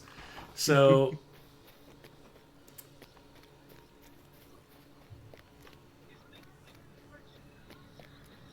I was talking to her. We went to dinner. She's getting ready to go to Lincoln. I think I mentioned that the other night. And she is moving Sunday to move into the dorms. She's starting her freshman year at University of Nebraska-Lincoln. And she was like, oh, I never got to finish Witcher 3. And I'm like, it's a pretty long game. I said, if it's any consolation, the DLC, the add-ons for it were pretty frustrating. And she was like, oh, I got all the way through, what is it, Blood and Wine is the first one, and it was the second one that she hadn't started. Because when she finished the first one, she was still too low a level for the second one. And so she just never bothered with it. And I'm like, you got all the way through that first DLC? Oh yeah, it wasn't that hard. And I was like... I thought, well, hopefully she was playing it on the easiest difficulty setting. So I was on the second easiest, and I was just like...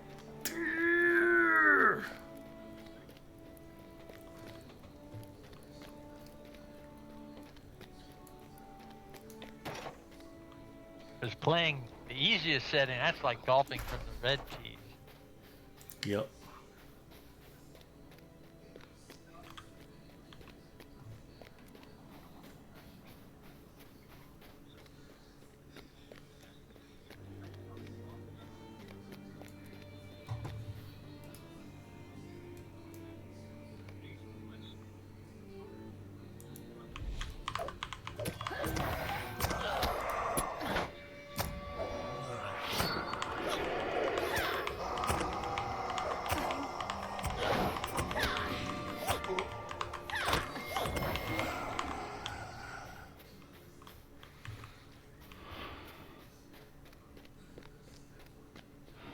Yeah, Baka says you did check that controller a few times.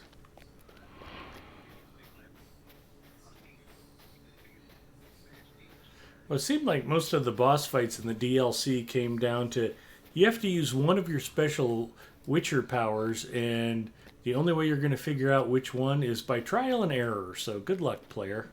It's just like I think the best. every single fight. I think the best part about that whole East, I playthrough was when Donnie would come in when you're fighting, and then you get frustrated. This is intolerable.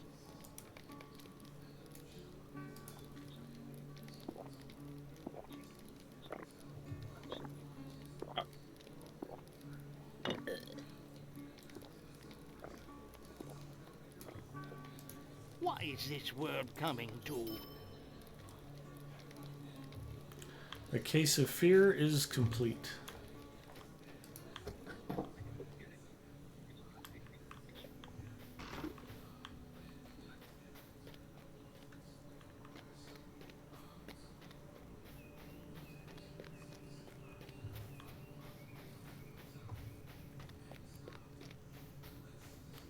And I've murdered me plenty of orcs.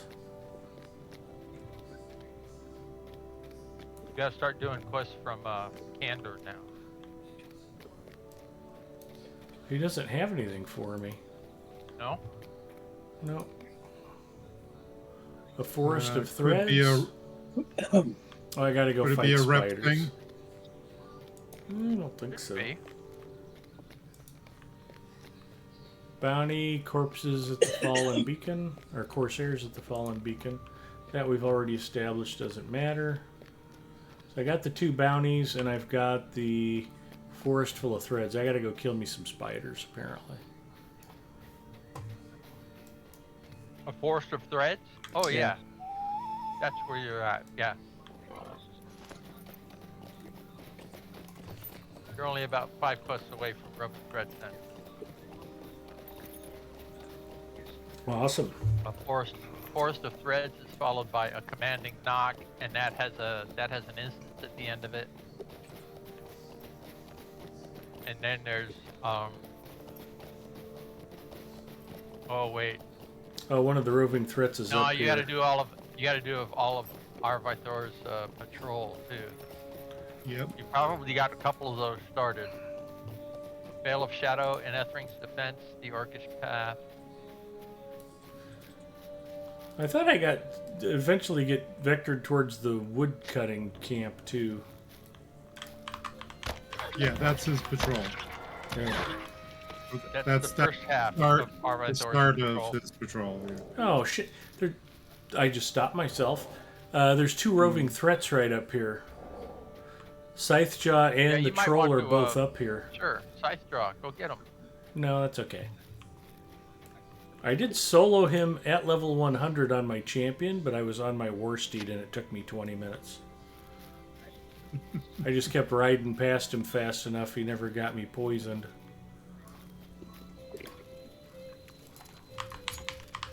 Man, I don't ever remember seeing 2 roving threats that close together again. The other one, Scornival? The big troll. Yeah. Gundlash or whatever. Gundash. I think there's a spot in not Evandim, Misty Mountains where you can have 2 roving threats fairly close to each other on the side of the hill. Near Nuremberg. These guys are within stone's throw of each other out here. That's pretty wild. I've never seen that before.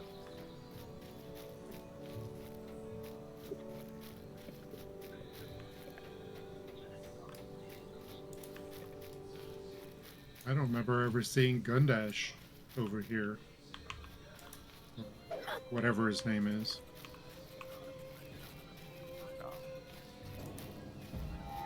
Uh-oh. I just saw him chasing something. Oh! Oh, and he's backed off and he's heading my way. Dodge.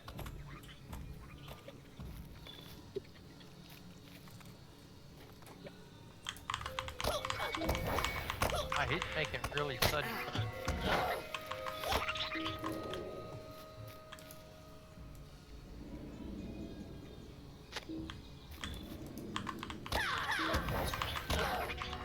see the scroll. I don't doubt that it's there. I really think. He's down a little closer to the river.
Zinger asks, was he in a van down by the river?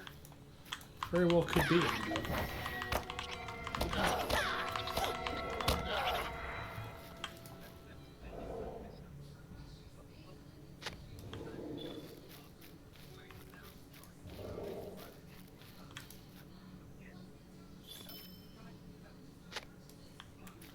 Alright, let's go check out this cave. We ride for the Weft Mother. And for glory.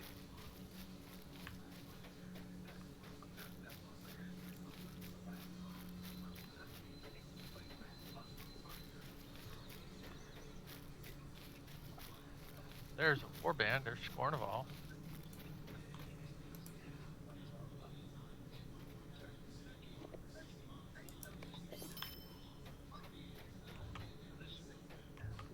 Yeah.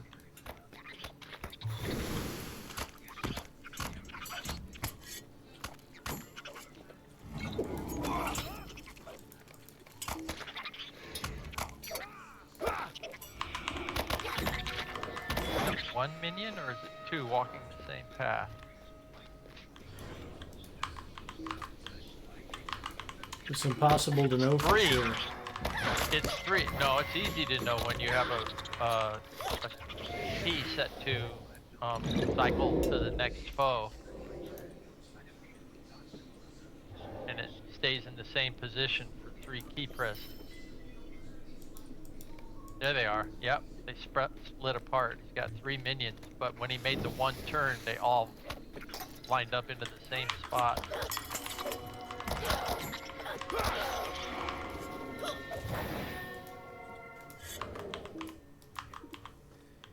$38K each. They're 1 level up.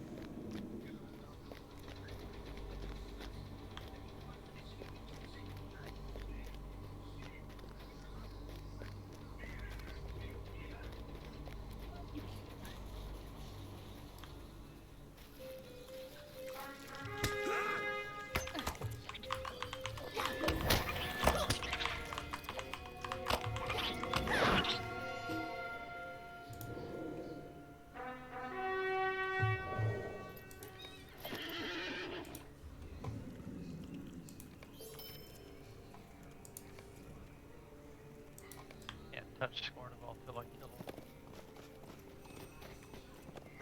him.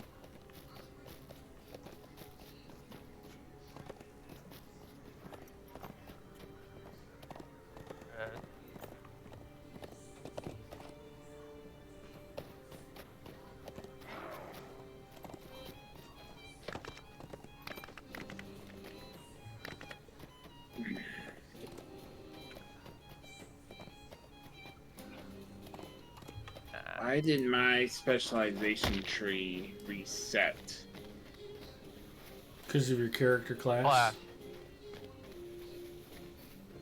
Well, it's a lore master. Yep, that's why. There you go. Master reset. Now you know. Right. The more you know.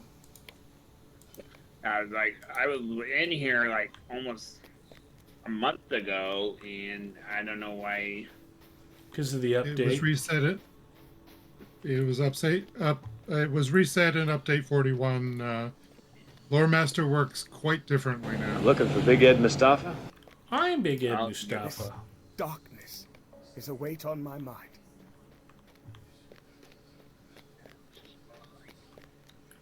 Herb saying, thank you for the follow. Appreciate you popping in to check out the stream. We're trying to unlock roving threats of Central Gondor. We're doing a fundraiser for Make-A-Wish of Nebraska. And just having a big old time.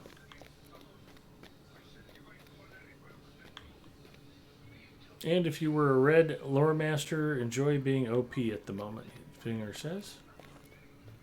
Yeah, they kick ass. Oh yeah, I was our red line. Well, you're going to find that the pets work quite differently, though.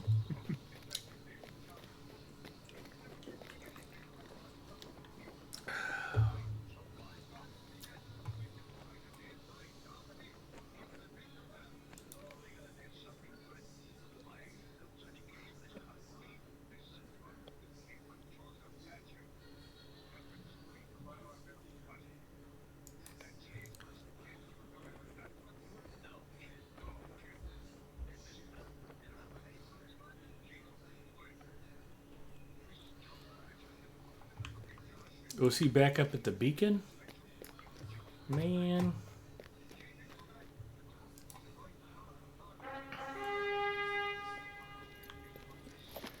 We ride for the beacon. Late? Is that a travel point? Nope. I'm at the Fallen Beacon.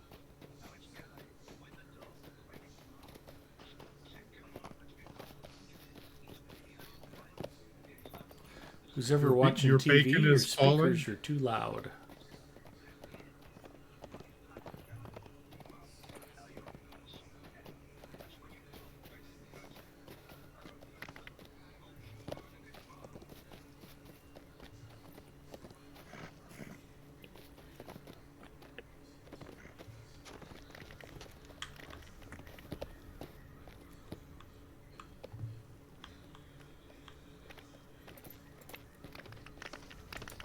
Yeah, that had a you're about to lag off the side of the planet vibe to it. I'm surprised that didn't happen. We woke this morning to no sun, no light of day.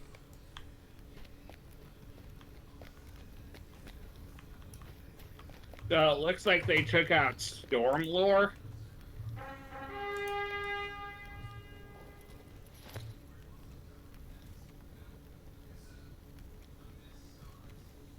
Probably. I haven't delved deeply into it.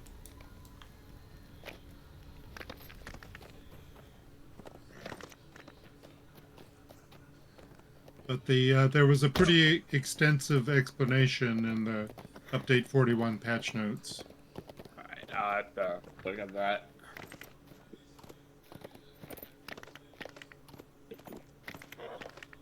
Hey, watch out for the warband there.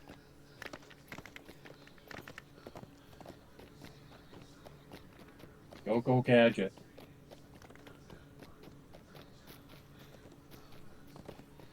I thought they were following you. I didn't know they'd shift to my... I was trying to fight them. You dragged them off of me.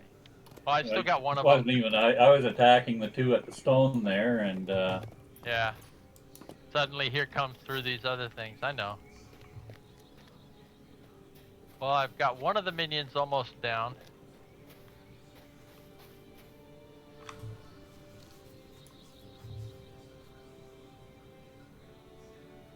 Oh, because we're in the same fellow, that's why. No, we're not. Oh. I'm not in a fellowship. You're not in it. I had to, I had to now. jump out for an instant.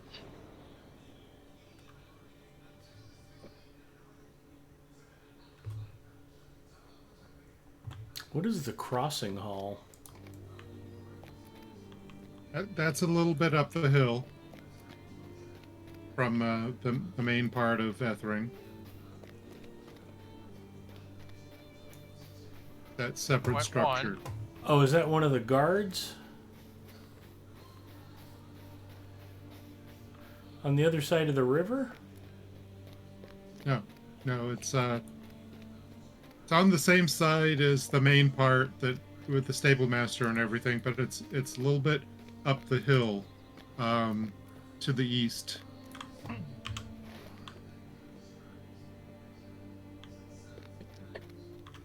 Am I not doing any damage?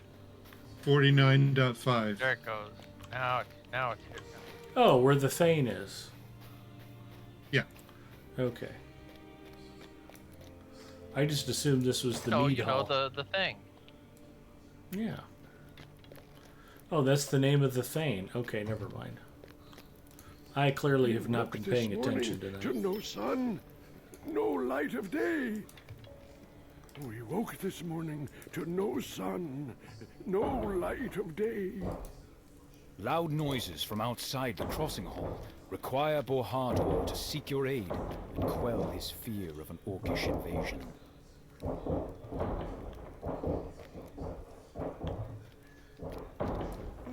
Will we ever see the sun again?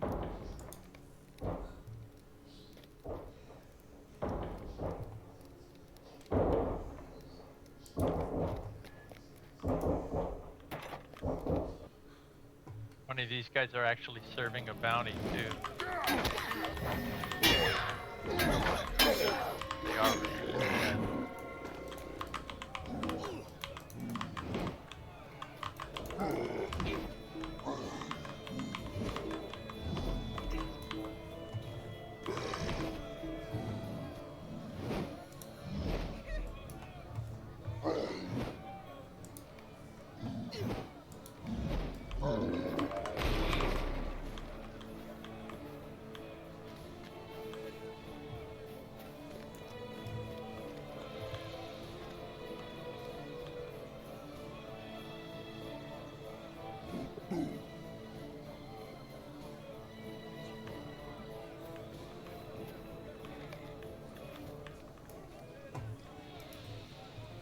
Will we ever see the sun again?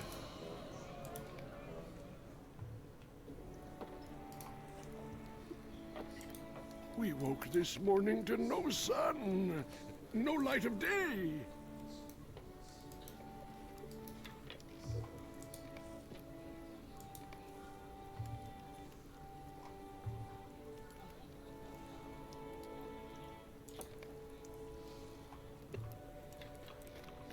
Wow, 2 whole silver.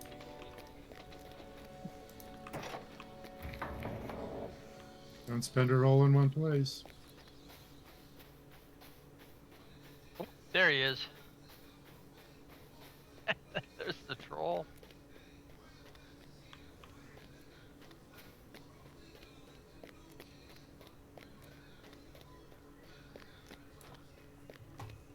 Corsairs, strange armies, now darkened skies.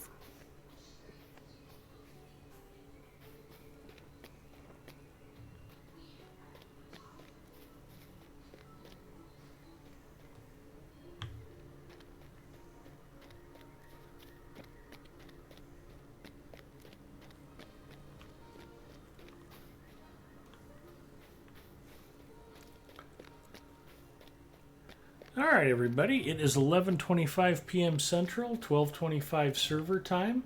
If I can get another $10 in donations, I will keep streaming for another half hour. Otherwise, in 5 minutes, I will wrap up the stream. But got to make some more money for Make-A-Wish. Mrs. M asked me tonight after I cooked her dinner. She's like, "What are you playing tonight?" I'm like, "Lord of the Rings Online on Lotro Stream." She's like, "They better come up with some money." You guys have been great, though. Actually, the donations have been really good. I appreciate it. But if I can keep raising money, I'll keep playing. And if I've tapped you guys out for the night, then I'll head off to bed so I can come back fresh and try again tomorrow. Although tomorrow I'm probably going to be playing and streaming Apex, and that doesn't lead itself to charity particularly well. So, who's this guy begging for money? He's kind of an ass. And anybody who knows me would be like, yeah, not kind of. My personality's a bit different when I'm playing that game. Or I just don't hide my true self quite as well. One of the two. I'll let you guys judge.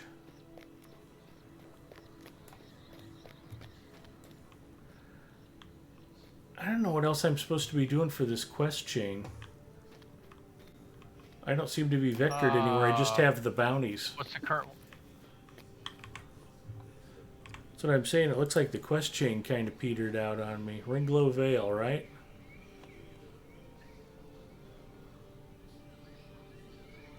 Did you go up to the wood camp and do all that stuff? No, I don't have a quest for it. Oh, Defender of the Vale. Find and speak with Arventhor? That's the one. Okay. Pillaged Lumber Camp. Okay. For some reason, it's just not on my quest tracker. There we go. We ride for the lumber camp. It'll give you like 4 quests, or 2, and then you'll get the guy that's in the building up there.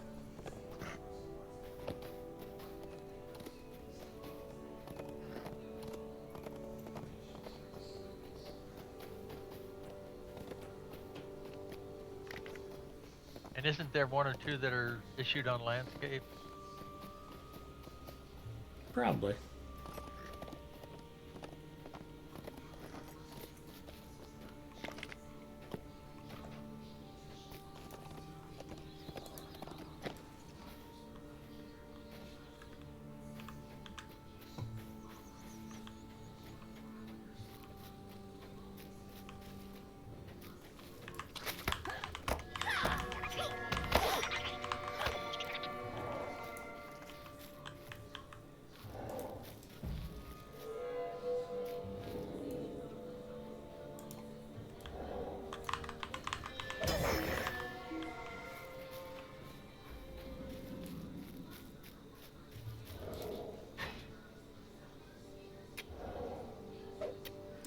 Singer says, you probably filled the quest tracker with good fish, bad fish.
Nobody wants to see me crazed out of my mind with sleep deprivation?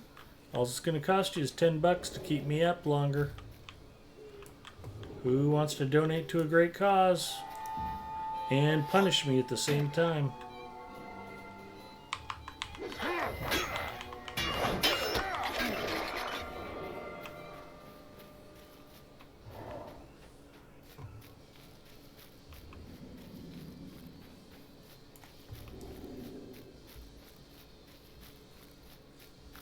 Yeah, if he's up here waiting for me to talk to him, I sure can't find him. Can find a lot of orcs. What's your... Should be on the map. What's the quest direction? It's not showing up on the mini map. No, I mean, what's the statement? Defender of the Vale. Find and speak with Arvathor.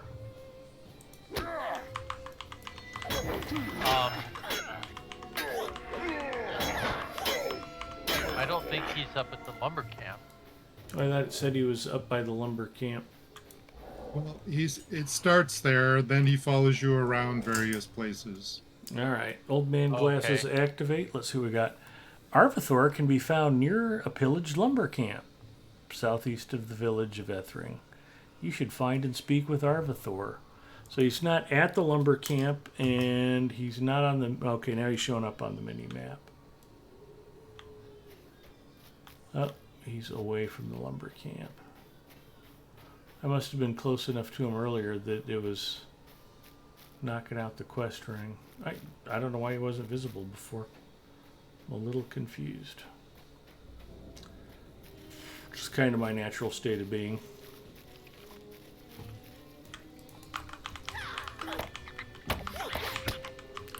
See, I'm already punchy, guys. It'll just cost you $10 to watch me completely go over the edge. Who wants to donate?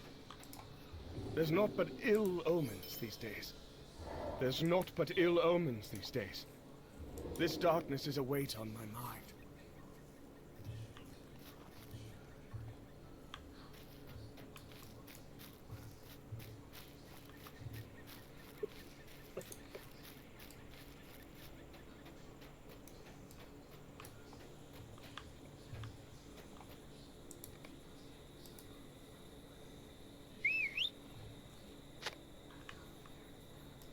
Gondor needs your aid.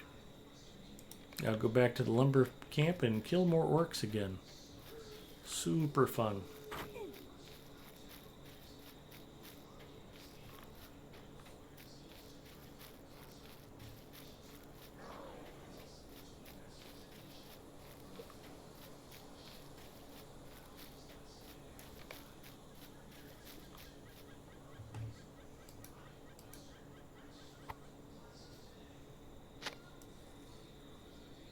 Injured man resting near a tree.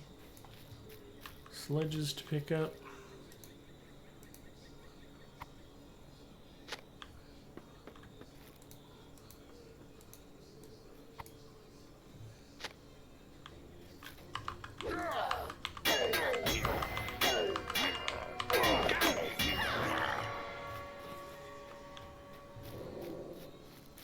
Hello, injured man. An orc camp across the river. I have heard of such things.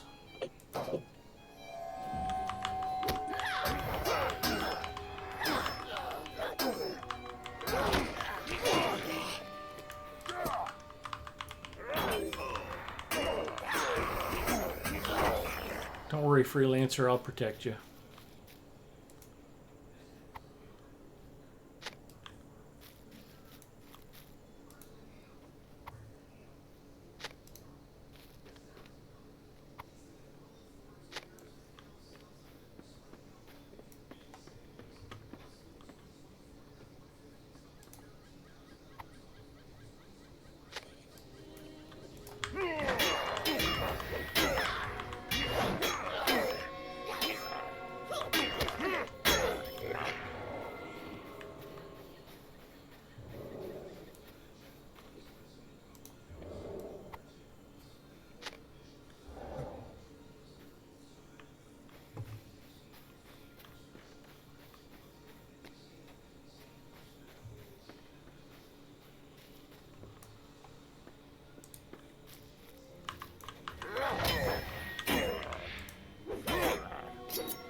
Gondor needs your aid. These are troublesome times indeed.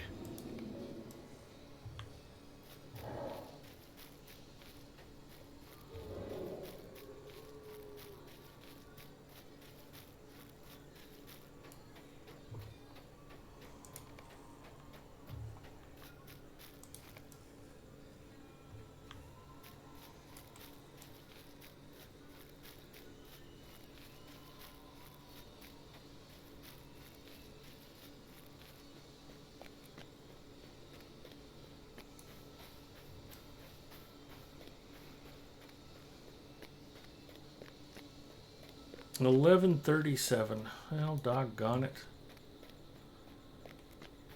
All right, everybody. I will have to clean this up and finish it another time. Appreciate everybody who hung out. Definitely appreciate everybody who supported the fundraiser tonight. And yeah, my thanks to Freelancer and Egarther and Forbin Kid for joining me. And thank you to Zinger for the moral support and Antler for hanging out in chat. And the people who donated tonight, you know who you are. Also appreciate Positively Evil coming in with the raid. That was super fun.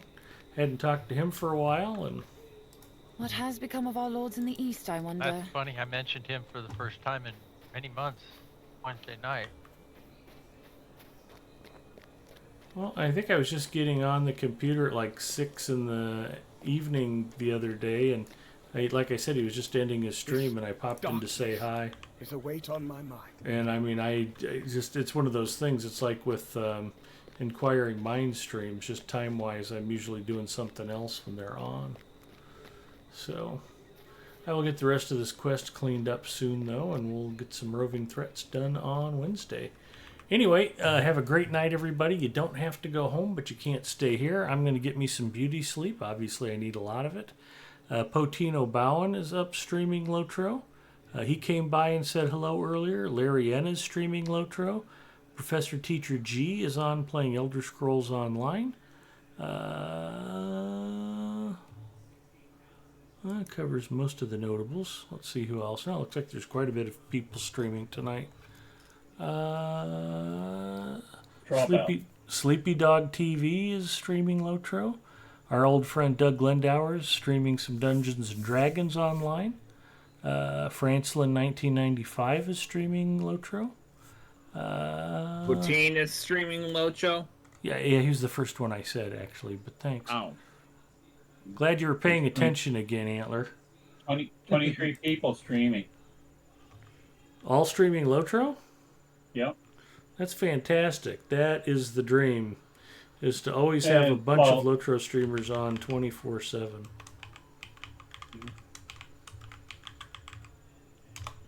You want to rate a new Lotro player? No, Poteen came by. Generally, if somebody on Lotro stream is streaming, I raid them as a priority. But I don't see French Girl Gaming on. We'll go raid Potino Bowen. Go over and say hi. Have a great night, everybody. And I'll be around this weekend. So if you couldn't find your Visa card or you couldn't remember your PayPal password, come find me. I'll still be willing to take your money tomorrow. Have a great weekend. We'll talk to y'all soon. Good night. Night.